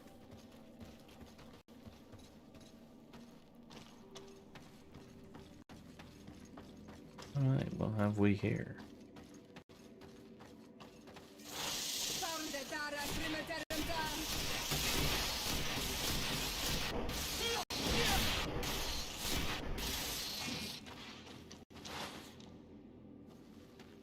Ow.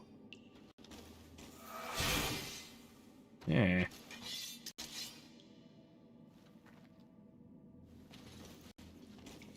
Hey, bat things.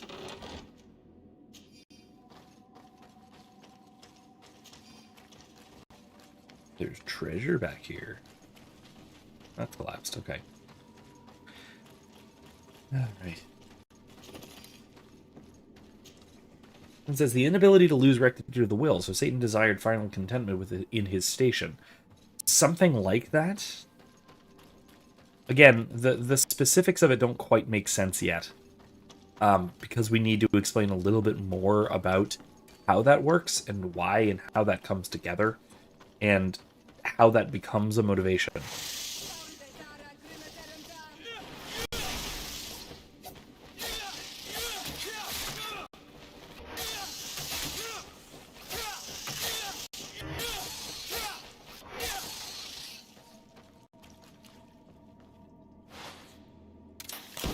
Oops. Wrong thing. There we go. Alright. Damn bat things. But it was something like that, yes.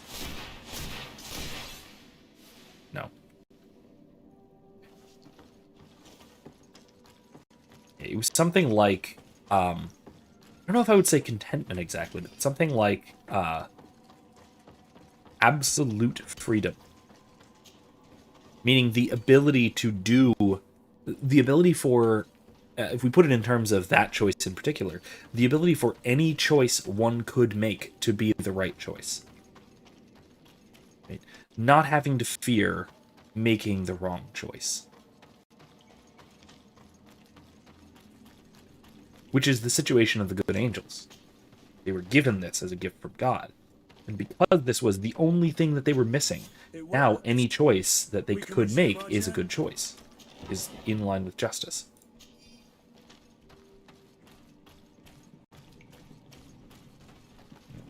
Interesting.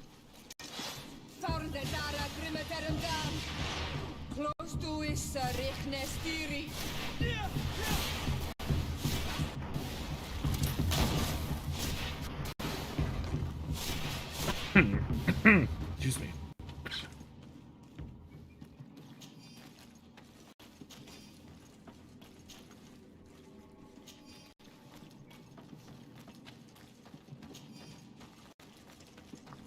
Yeah, like I said, we kind of have to look a little bit more about the into the specific mechanics of it all, in order for that to make enough sense.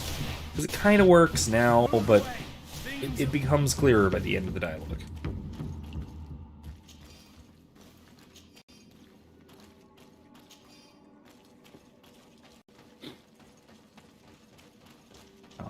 Yeah, our next discussion for tomorrow, that'll probably be uploaded Wednesday if my hopes are correct. Should be about the, more on the mechanics of choice. Right? Things like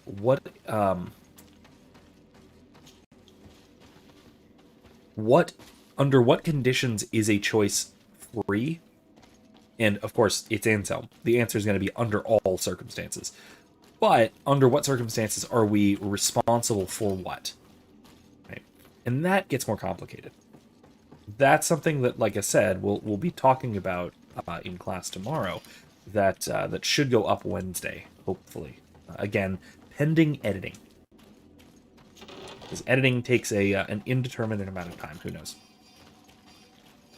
A bunch of stuff. Awesome. That's good to hear. Kevin says, I look forward to digging more into it. I'm entranced. Yeah, I love hearing that. That's because, like I said, I absolutely adore this set of dialogues. I think this is utterly brilliant. This is these three taken together, and this third one especially. You kind of need the context of the other two, but especially this third one. These three dialogues taken together are probably my favorite philosophical writing in history. Probably bar none. It's not possible just now. I don't have any science. Fine.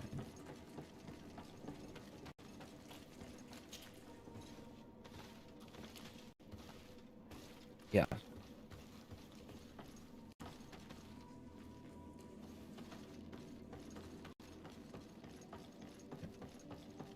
Like I said, Kevin, if you're interested in actually like reading along with us, let me know. I will get you a copy of this in some form or in some form or another. Likely a PDF. Just what I have offhand. Unfortunately, I don't have a spare physical copy. Send it along. I do recommend it though.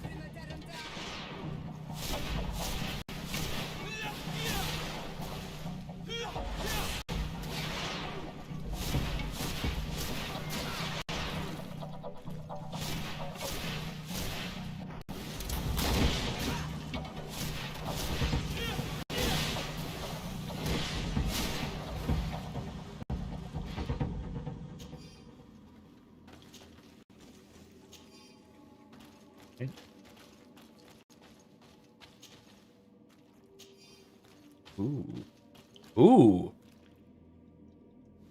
That's like someone's basement. Interesting. Yeah, there's those ruins up there. have no idea how to get there. Well, I'm sure we'll get there. We'll get on up there eventually.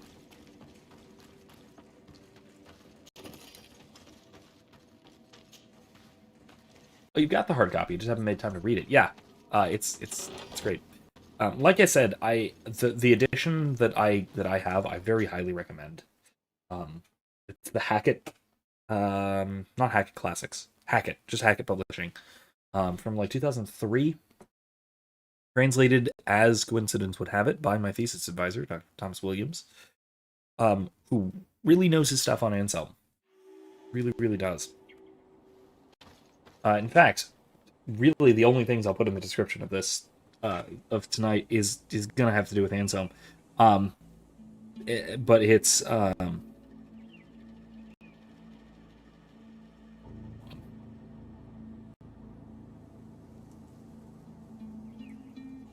write this down.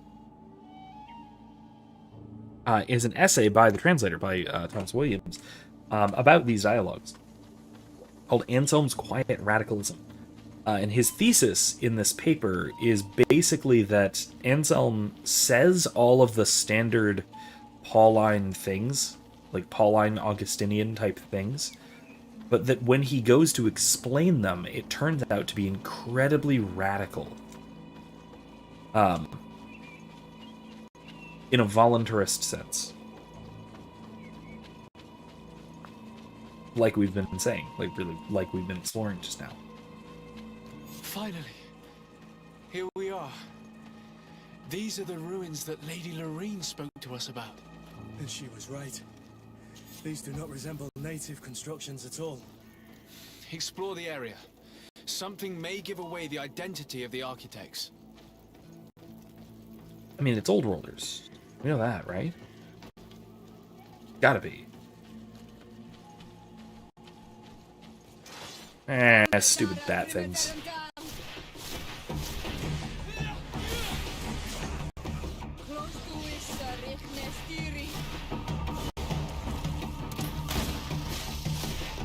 Move away! Things are about to get dicey!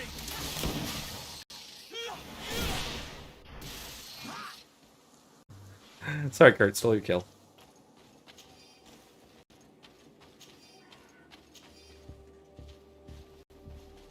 Alright.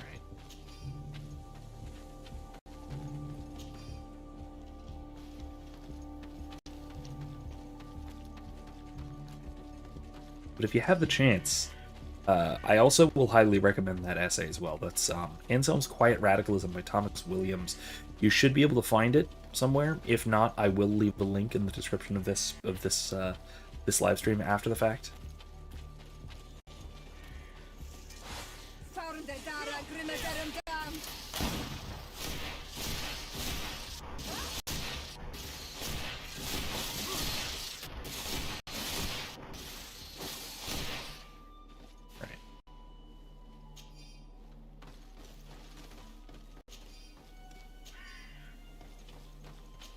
These bad things are a hell of a nuisance.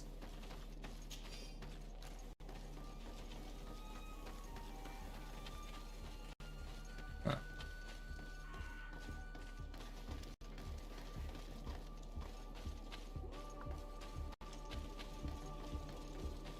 Oh, something here. What's that? E. Hundreds of years old. Interesting.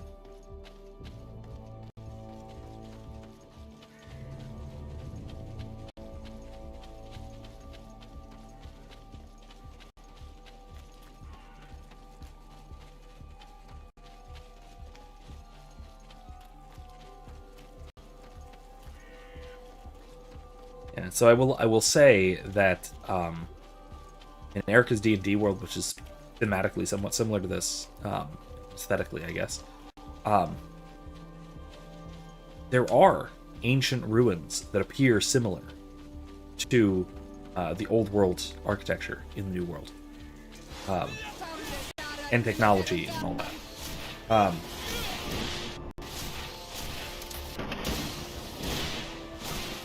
But the reasoning behind it is very different from what we see here, I will say. Because I know the backstory. I won't say anything more because Eddie's playing too. And I don't want to ruin anything for him. 'Cause I know he's not here, but he might rewatch this, and I don't want to give stuff away. But it's okay, fine. Fine.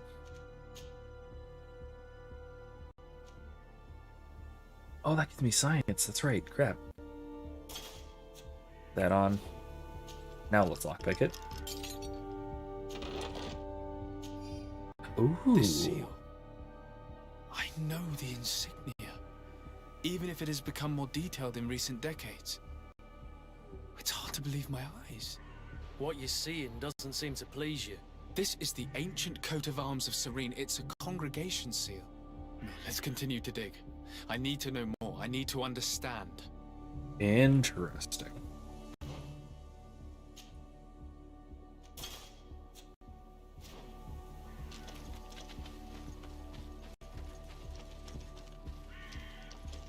I'm wondering how it is that records of all this were stricken so thoroughly. Because this seems to have been a thriving civilization at one point. But just gone. I mean, I think I know why it's gone. It had to do with the war with the natives and their big old monster things. But why the old world completely forgot about it? It's so bizarre. The view from these ruins really is outstanding, and I managed to observe one of those magnificent creatures who live in the seashore without noticing me. The shell of this Nadai, Glendaman, seems to be as robust as a crab's shell, and what a surprise it was to see that despite its sheer size, it was capable of hiding in the ground in an instant, disappearing from my sight only to reappear further away. We have so much to learn from these noble creatures. It is easy to understand why the natives worship them. Very interesting.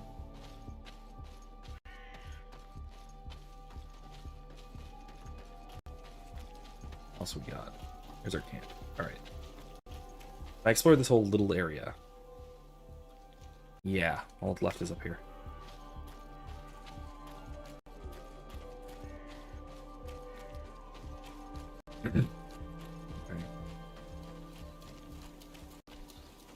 There it is.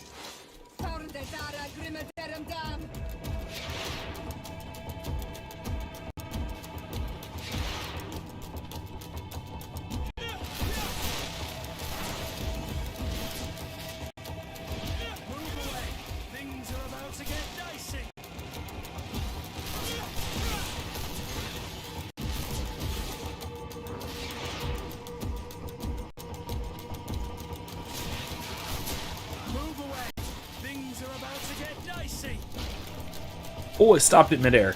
I did a Kylo Ren on that. That's pretty cool.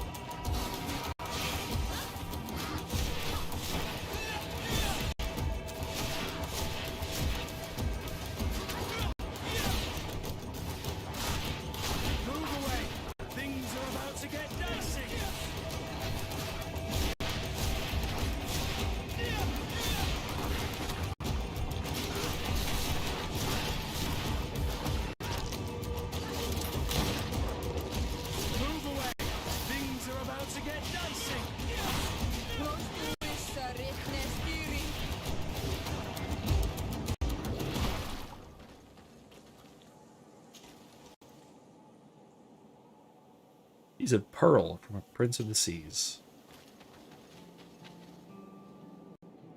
Yeah, I don't. If I have to turn into one of those things, I don't want to be one of those. I want to be one of the other ones.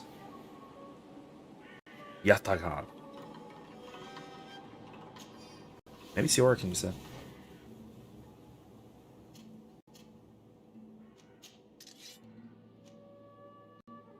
That's cool.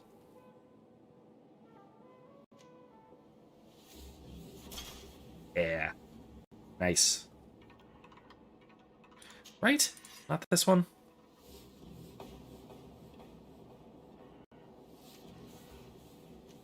I mean, it's poisoned. Nah. I'll go with the kukri thing.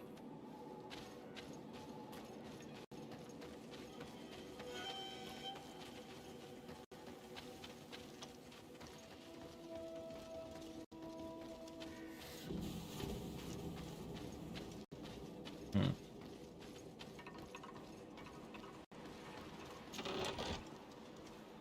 Old and almost illegible journal. Our position on the island is becoming impossible to hold. Despite our best efforts and many battles we've won, we're losing more and more ground. These savages are formidable opponents. The roots seem to obey them, and they are helped by gigantic creatures, the likes of which we've never seen before. Creatures are approaching, and we are incapable of facing them. The lords are already preparing to board the ships that the Naughts had stationed near our position. As I expected, they said there would not be enough room for everyone. We're going to die here, stomped by some giant raging monsters. Cursed be the princes and their ambition. Seems like we left confirms once. what we suspected. A continental nation had once attempted to colonize the island with the help of the Naughts, and they were repulsed. From what I was able to decipher, few of them actually managed to escape. The major part of the journal has faded, and I'm not able to decipher the name of the author. I don't think we'll learn anything else here. No possible doubt remains. All the clues point in the same direction. The people from the sea who built these ruins and confronted the natives, they were us. It's difficult to admit. And to think that I turn to you to help us against the Bridge Alliance. I do not judge you guilty of the crimes of your ancestors. But this story is no. I know. This will not help our relations with your people, that is certain. Goes to show that times change. To think that you were once conquerors. You're gonna have to pay me more for protection. If it comes out, there will be those who see red. This must be the reason they kept us in the dark. Constantine is going to be furious when he learns that. Wait, who kept who in the dark? What do you want to bet Constantine knows?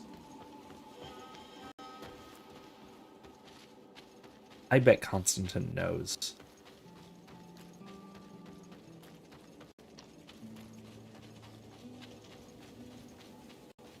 All right, let's fast travel from here.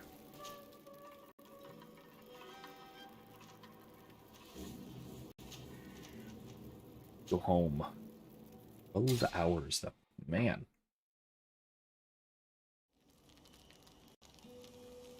All right.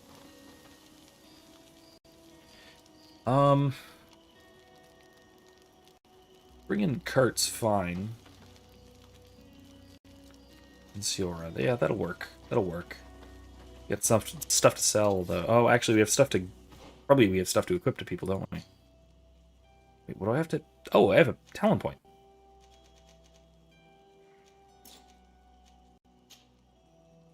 Yeah. Alright. Alright.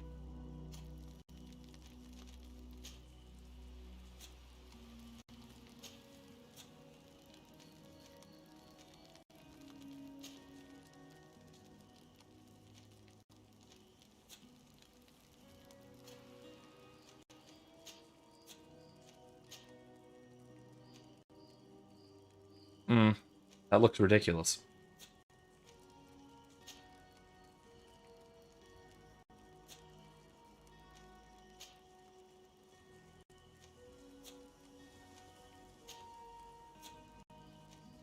No, that's fine. That's fine.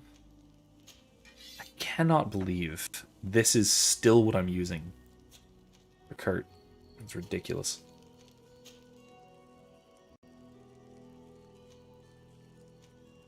Definitely keep the flame bridge. Alright, cool.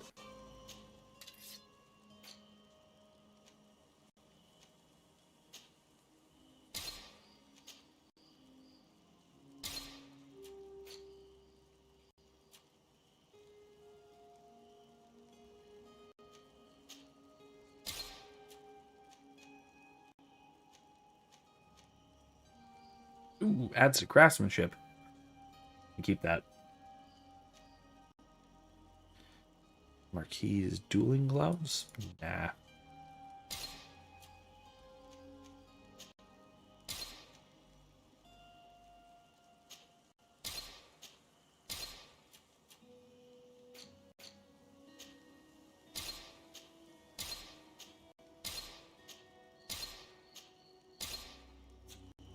Honestly, I was expecting the loot from the monsters. I was actually expecting that to probably be crafting ingredients, but no, guess not.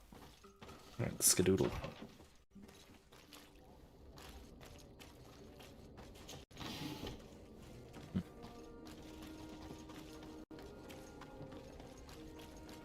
All right.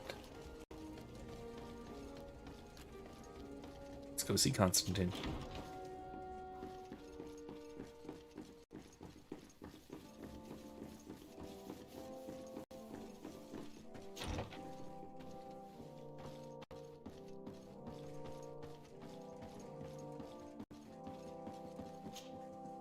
Cousin!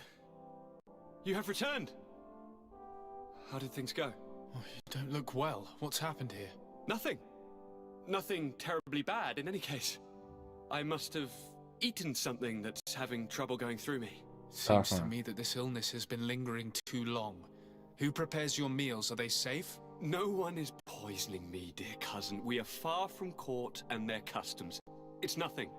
Take my word for it. Now then, what do you have to tell me? Allow me to present Afra, an emissary of the Bridge Alliance. She is an eminent naturalist who studies local flora in an effort to find a remedy. Your Excellency, it is a great honor. You were part of Governor Burren's lost expedition, if I've understood correctly, were you not? Yes, and our research would have borne fruit if it hadn't been so brutally interrupted. I can only imagine. Nevertheless, you are most welcome. Your great learning will certainly prove useful. I implore you, my dear cousin. Do continue. We're eager to hear your news.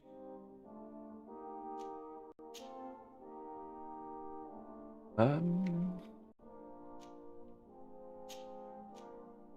we go. We had a talk with Lady Morange and we explored the ruins that she suggested we visit. All our findings point to one conclusion. Those ruins were originally built by the Congregation of Merchants. Good question. The congregation? Question, Us? Kevin. But Father never once even hinted. Once again, he must have deemed me unworthy to know the secret. How he must despise me. Constantine. We need to learn more. I want to understand. I need to know everything my father has kept from me. This question also concerns you. You look too much like a native for that to be a coincidence. Since we cannot bombard my father with questions, others here must give us the answers we require. The congregation, even in the past, could not have made it to this island without help. We are pitiful sailors. You are thinking of us. But I assure you that I know nothing of this story. You are perhaps simply not aware, but your admiral stationed at the captainry surely is. Go and find her, cousin. Try to learn the final chapter of this story. Very well. Anything else? No, that's all. I'm going to leave now. Goodbye, Constantine. Time for Look out what? for He yourself. definitely doesn't have the Malachor, at least not yet.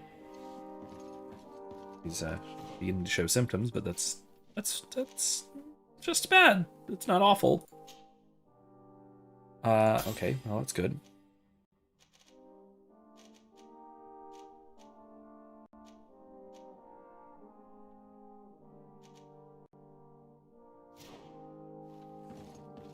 Alright, so Kevin, if you open your book and you turn to the glossary at the end, some of these questions will wind up being answered. Yeah, not that. But I will do that for you, because that's what I'm here for. Properly, so Kevin asks, I remember a question I had in part 1 of the Fall of the Devil video. A student asked if God was responsible for Satan's fall, and you answered using the terms properly versus improperly, right? Continued, is properly versus improperly understood differently in philosophy? It's understood differently in scholastic philosophy in particular. These are technical terms used in medieval Christendom. Not necessarily... let's try this one. Not necessarily something which is universally different. Universal in philosophy. This is a specific terminological thing for Anselm and his contemporaries, basically. So properly, improperly doesn't just mean correct and incorrect, right? What it means is more like, well, let me just read from the glossary. This will help. There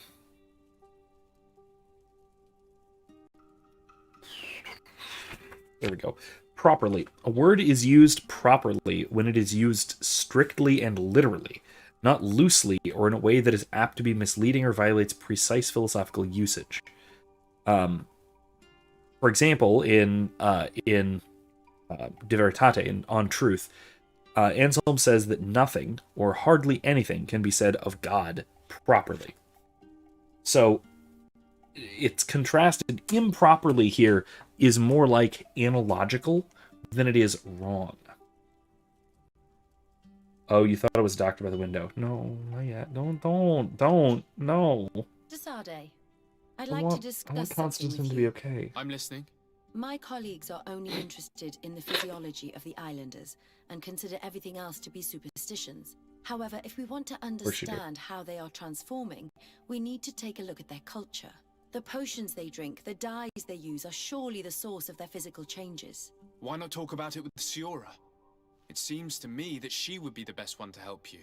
Siora is very suspicious of me. No way. She would never betray the secrets of the Doneigada. But I was told about a place of ritual called Kurganau, decorated with carvings and offerings. By studying them, I hope to better understand what is possibly the greatest mystery of this century.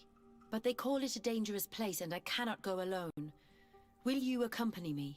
Okay, yeah, sure. Let's do it. Very well. Understanding these transformations will surely be useful. Thank you, Desade. I knew I could count on you. Let's go. Let's leave Siora, because that's unwise to bring her on such things. Not bring Kurt. Bring Petrus. That'll be fine. Yeah, it'll be fine. Alright, let's do this.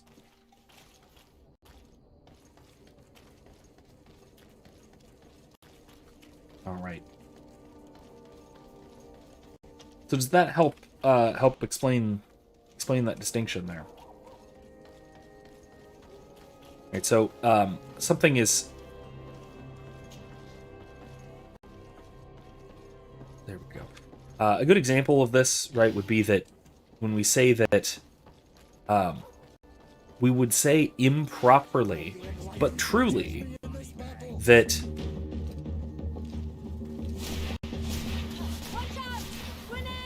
I am capable of being I don't know,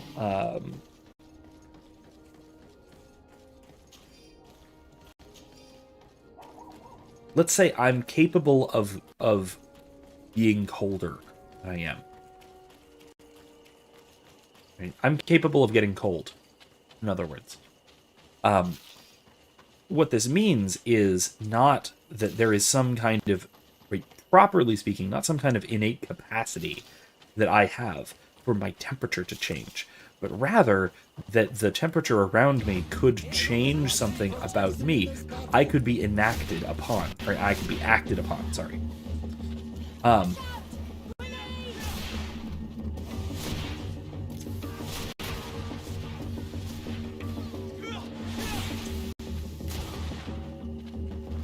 Shot.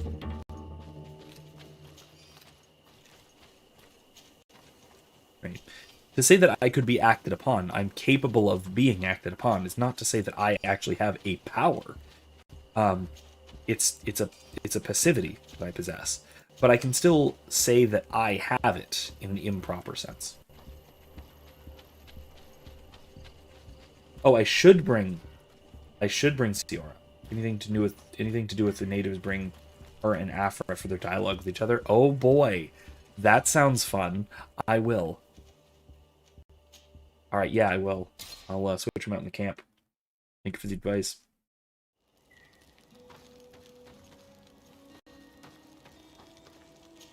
Oh, not speak to, but okay. Do you need something? No. I must leave you. See you later.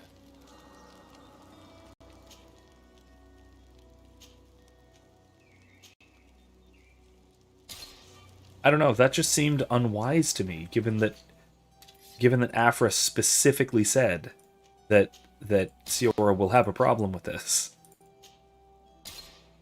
I don't know, whatever. I mind pissing off Afra, but... Listen, first time she met me, she tried to stab me and then tried to shoot me. And only after that realized that she probably couldn't shoot me because her powder was wet.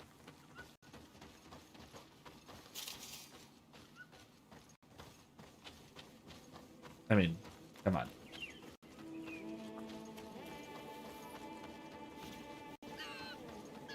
Huh.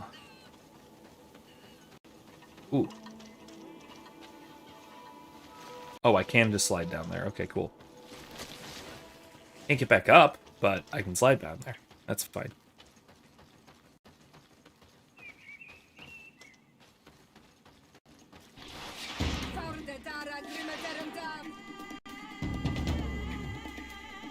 Just let this eat away at some of their armor. And then... Lizards.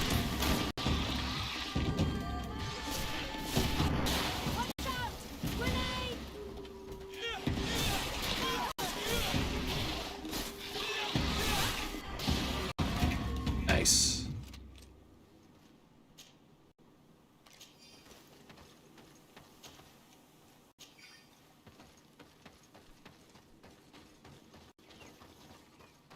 All right.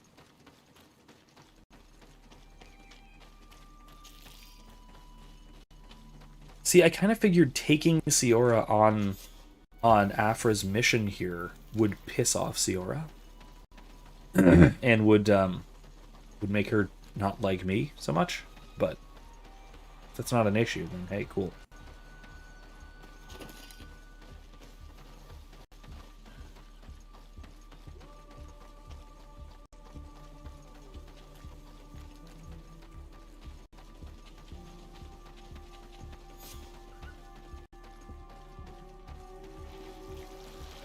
We must help these young people or they will be killed. Hold on! Help is on its way!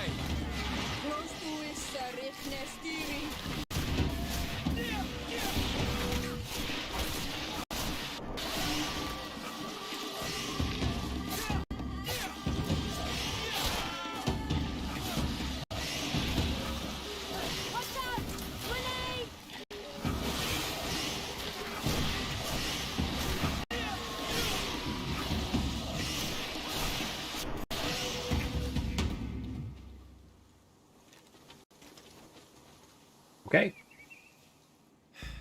You were lucky. Without our presence here. Yes.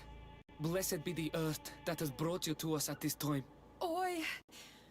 Yuan, I was touched. I am hurt. Oh no! Morian! These creatures are venomous. If their venom has come into contact with her blood, this young woman does not have long. And we are too far from the village to seek help. How are we going to save her? I know a potion that will erase the effects of the venom. I have a vial of it in my bag. Hold on. Thank you. Truly the best winds have brought you to us. Here, drink this. Don't worry. Convenient. It'll heal you. You can trust her. She knows what she's doing. Morian, what do you feel? I feel the pain leaving me. She is saved. You have great wisdom. May the trees always bear fruits on your journey. You have saved Morian. It was nothing. I'm glad I could help you. Nice. You are different from other Renaigse. You know the potions. But what were you looking for here? We came to study this place, the carvings in particular. This is one of our places of ritual. A place of connection. What do you hope to learn from our carvings? I seek to understand the mechanisms of your transformations. I think these carvings could help with this. You seek the secrets of the Donegada. You should speak with Armal. Yes, his name is Dunkas. He is also our Donegad, and his wisdom is boundless. A little surprised that he would share that. Be able to answer all your questions, Afra. Let us go then. We will have time to discuss on the way. I have so many questions about this place, about the rituals that take place here. All right, Kevin, what you think? Did that actually wind up answering your question, or how does that help as far as properly and improperly goes?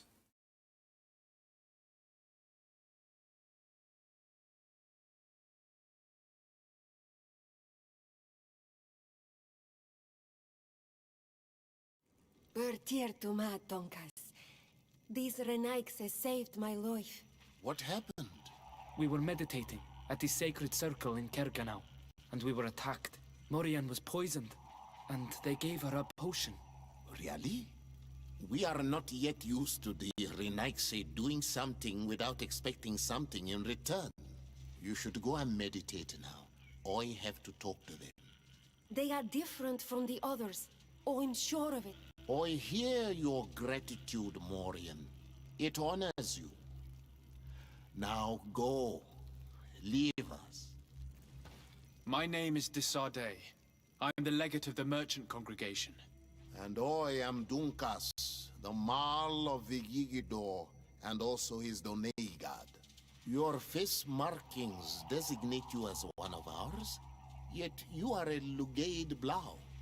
A clan that rarely shows Unpronounceable name. generosity, yet you saved Morian.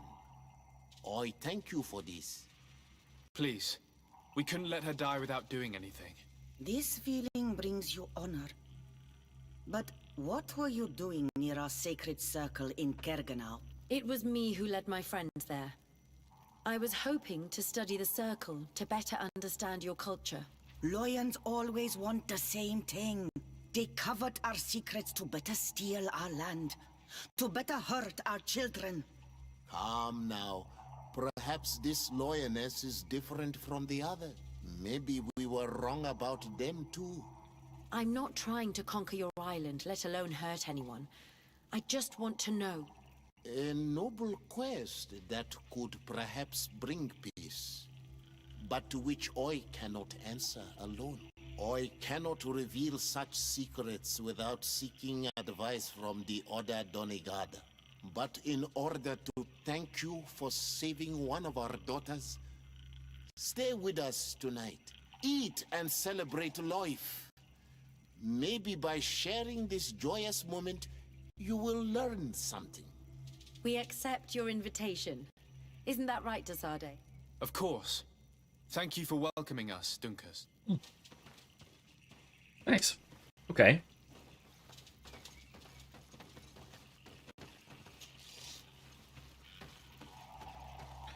Odd that they have ammo, but okay. Those things are neat. Alright, let's see how these two are doing. I'm sorry. You look disappointed. I did not expect your Donegad to reveal all its secrets to us, but I would have loved to learn more.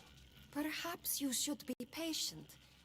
It takes years to understand the mysteries of the Donegada, and since you are staying with us tonight, it will be an opportunity to continue learning.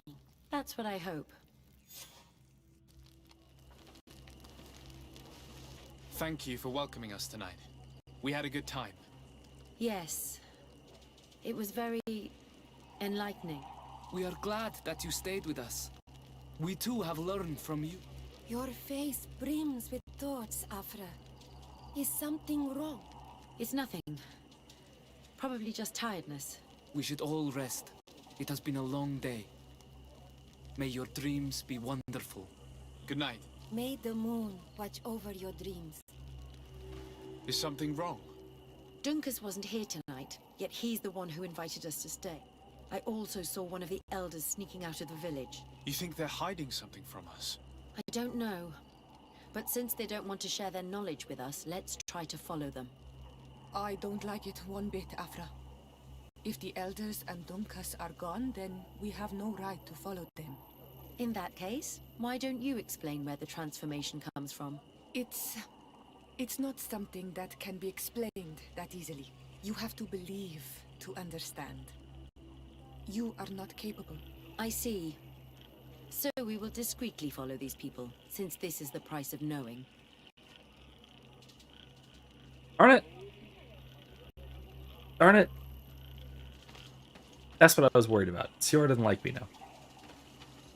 Let me actually see that. Let me see how she's doing reputation-wise. Nice. All right. Kevin says, I'm sorry, you were explaining that my sister came up and needed some advice on a moral issue and I missed it. Oh, well, hopefully that was resolved. So shortly, something is said, properly versus improperly in this context is a specifically scholastic distinction. Let's try not to be detected. So Anselm's contemporaries, mostly, medieval Christendom, and the scholastic philosophers, primarily. What this means... Oop, he sees me a little bit? No. What it means in this context, properly...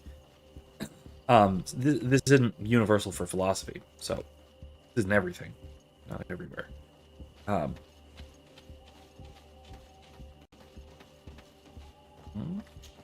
Yeah, I can do that. But this is, but to say something properly is to say it with philosophical precision. To say something straightforwardly in the precise way that the terms mean, apart from any additional meanings or anything like that. There they go. Apart from any allegory or metaphor or anything like that. So, to say something improperly... What are we going to do? This trail only seems to go in one direction. Let's follow it anyway.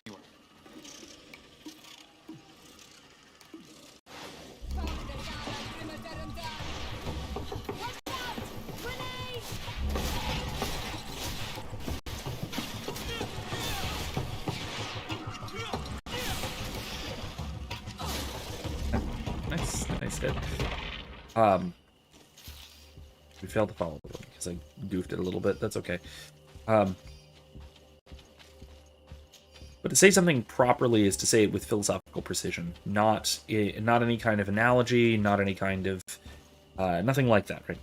The idea is that that way. To say something improperly is to say it analogously. My example I was using is to say that I can be affected by something, right? Maybe a better example than the one I was using. We found them. Let's be as discreet as possible. I can get wet. That isn't to say anything about a power that I have exactly. Rather to say that I can get wet. Get down or we'll be seen. Is to say that something can get me wet. Right? When I say that I can get wet, I'm not talking about an ability that I have. I'm saying it improperly. It's not like I can do anything.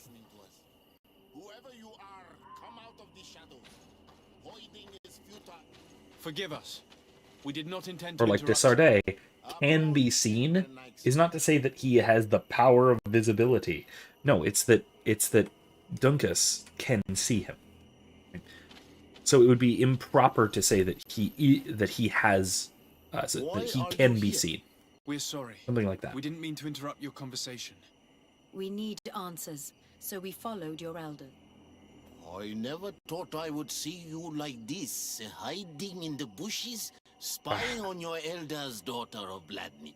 I'm the one who brought her here. She didn't want to follow you, but she refused. I'm so upset to about how tell much me what I reputation need I'm to know. losing here. Well, since you absolutely want to learn, do as the apprentices do. Take a seat. And be quiet. We are here to meditate, to hear the voice of the earth. Because the wind has changed. Close doors are awakeness, dearie. You were right. Johan is ready. Morion's trial has made her more sensitive. She is his Minundanem, and he is hers. One cannot progress without the other. She will have to bring him to the Cave of Knowledge. This will be his last trial before creating the bond. May their path be gentle and shielded. As for me, I hear the call ever louder, Duncas. And the day the call is loud enough, you will respond just like each of us. But it's not yet time for you to join in on Milfrictemen. So, Afra, Are you satisfied with what you saw? It was informative, although it's not what I expected. Thank you, Duncan. This meeting was strange. It almost seemed like they really heard voices in the wind. Maybe it's true. Some believe so strongly that they end up hearing or seeing what they hope for. Have you learned what you wanted to? What they said about these young people we helped out, about the fact they were ready to bind themselves. We have a unique opportunity of seeing a transformation with our very own eyes. But we can't follow them wherever they go. No, of course not. I must think on it. Come back and talk to me later. You don't think it would be a transformation?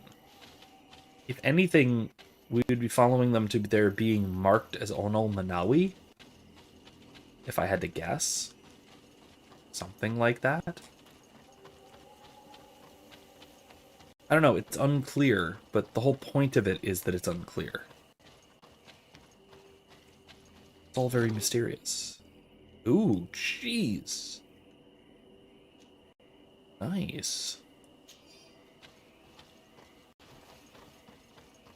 Alright. Let's get out of here. Oh, I earned it all back? Alright, I hope so.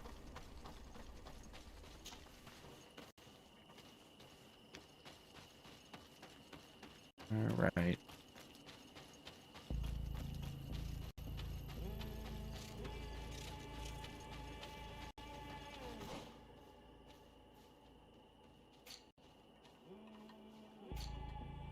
Alright. So do that. Something to do there.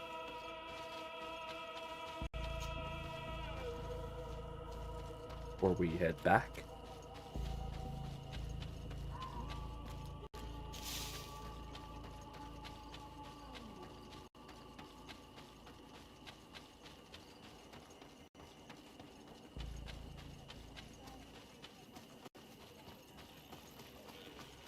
Oi!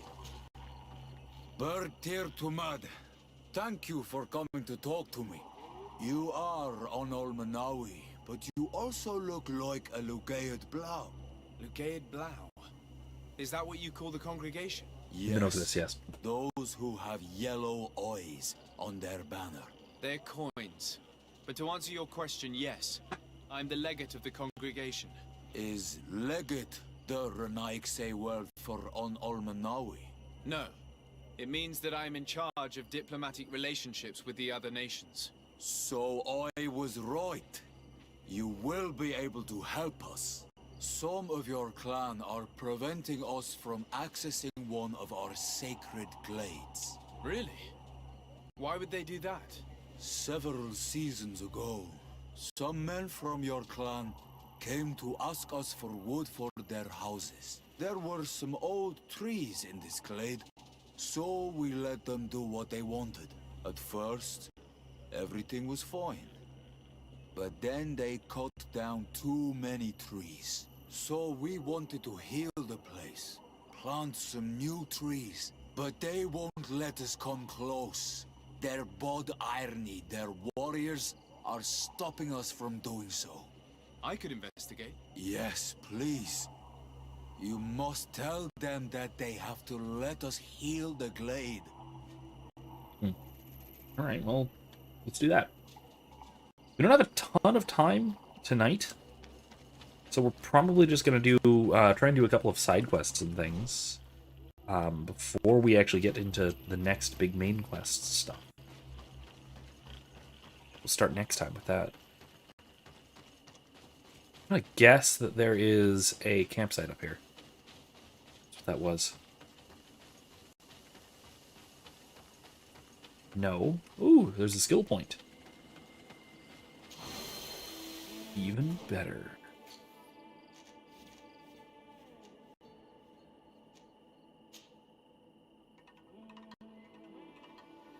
Yeah. Alright, next level we get Storm. That'll be good. That'll be very, very good.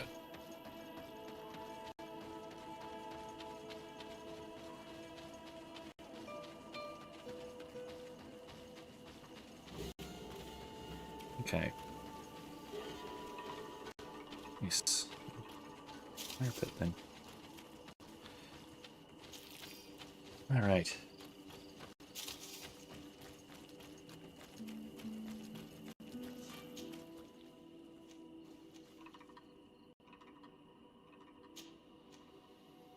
Man, I gotta say, there is a lot of, like, separate little independent areas. Way more than I thought.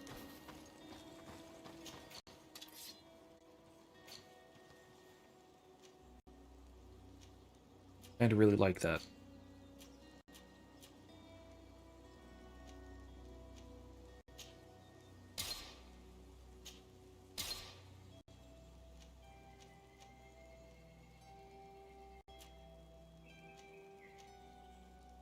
I'll probably equip those. Those two. I don't know if I love the look of them, honestly, but they're way, way better than what I have. Yeah, they're not way better. I mean, they're better in every way, so, you know.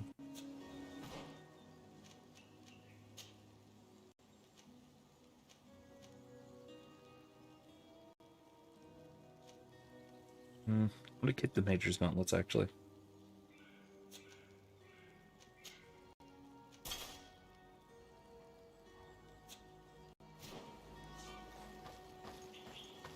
Alright.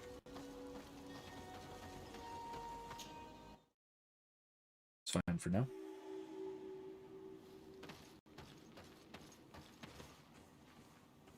The tall trees. Very nice. Oh. Okay.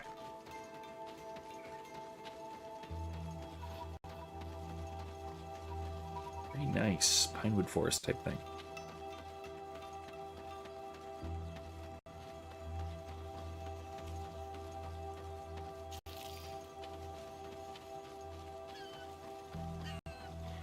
I see. Yes, I see.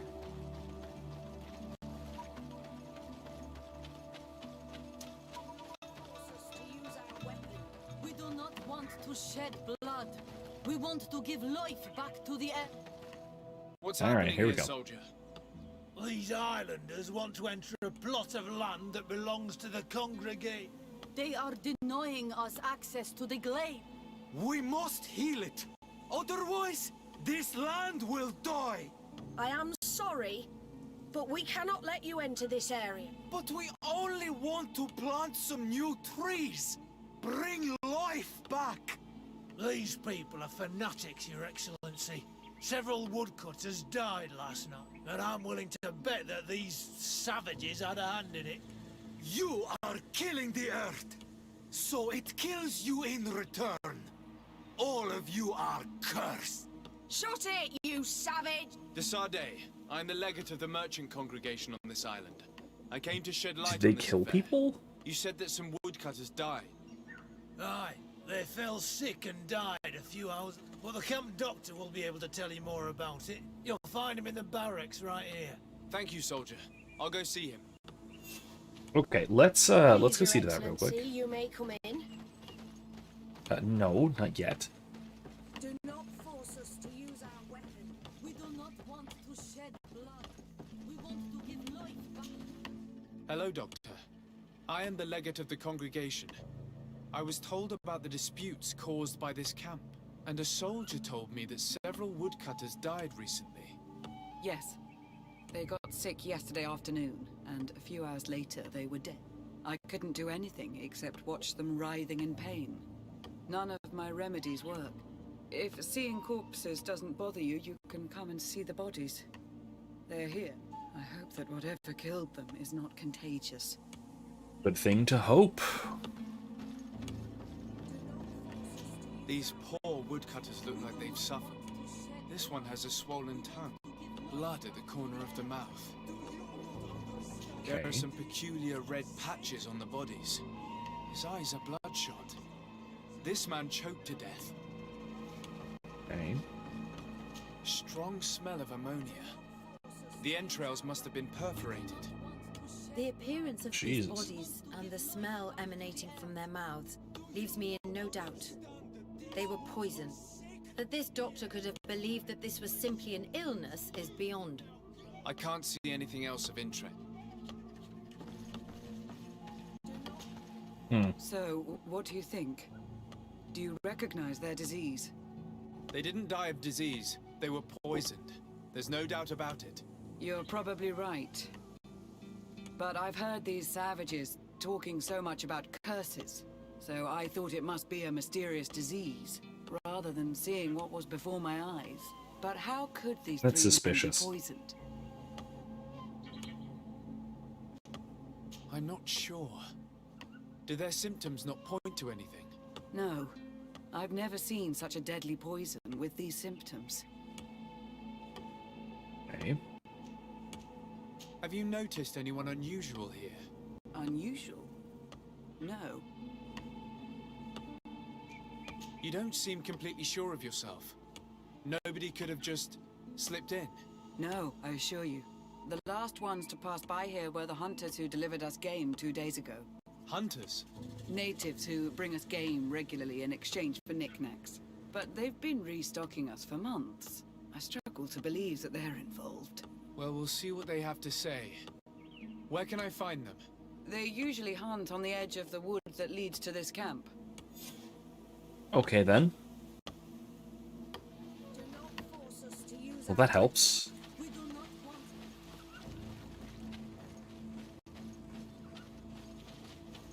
If they're not involved, then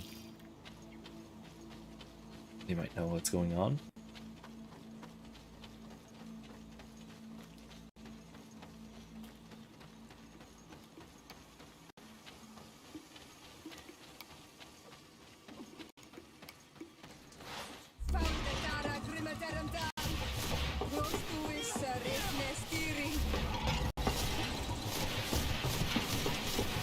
Whoa, that attack speed's crazy. That was a heck of an upgrade. This is our prey, Renaigse. How can we earn our reward if you hunt our prey? We were looking for you. Us? What do you want from us? 3 woodcutters were poisoned yesterday after eating what you brought them. Poisoned? I swear we are not responsible for this. Listen, all the clues lead to you, but it may simply have been an accident. How about you tell me exactly what happened? It wasn't really an accident, but we did not want to kill them either. Then tell me how it happened. We did not decide to do this.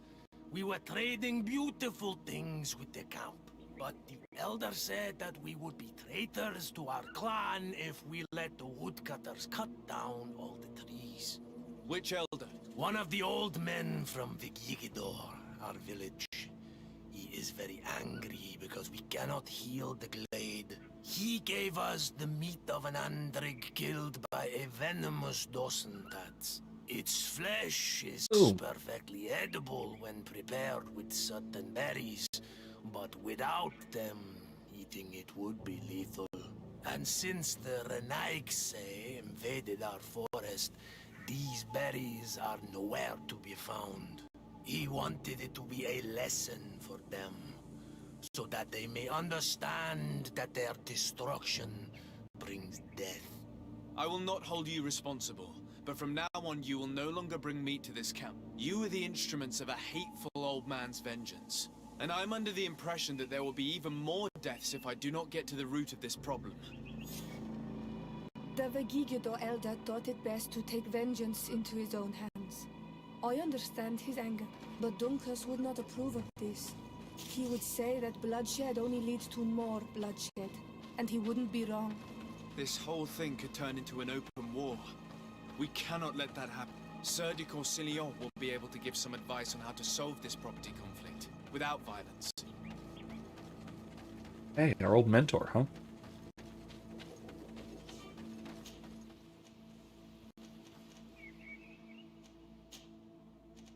All right.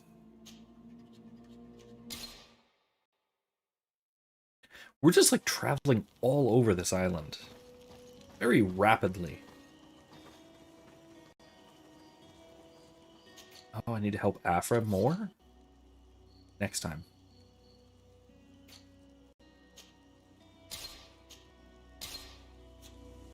Next time.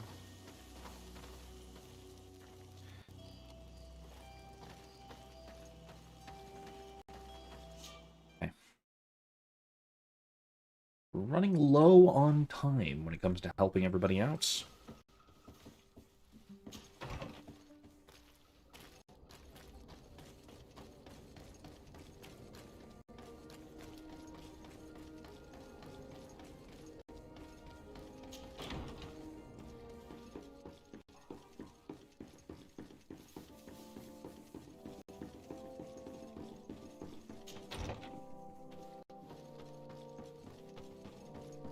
Up further.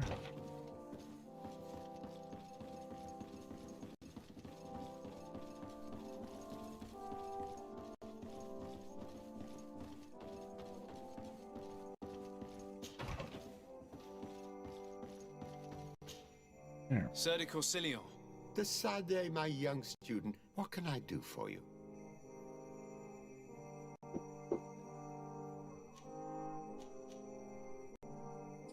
Yeah, let's skip I right have to the come point. to find you because I received a complaint from the natives of the village of Vigigador. They want to be able to access a clearing, exploited by our woodcutters to heal it. To reforest it, I assume. But our men there say that it belongs to them, and are refusing to let the natives enter it. The site was supposedly ceded to them several months ago, but tensions are running high and some men have lost their lives. If we don't intervene, we're heading for a real confrontation. It is very regrettable, and I approve of your desire to appease this conflict. According to what you have told me, if ever there was a contract, it must have been signed under our former governor. You should go to the archives and verify this. Then go and talk to Lady Laurine de Morange. And of course, I'll be delighted to help you once things have been clarified. Thank you, Professor. Once more, you've been of great help. Oh, man. Can your old professor still prove himself useful?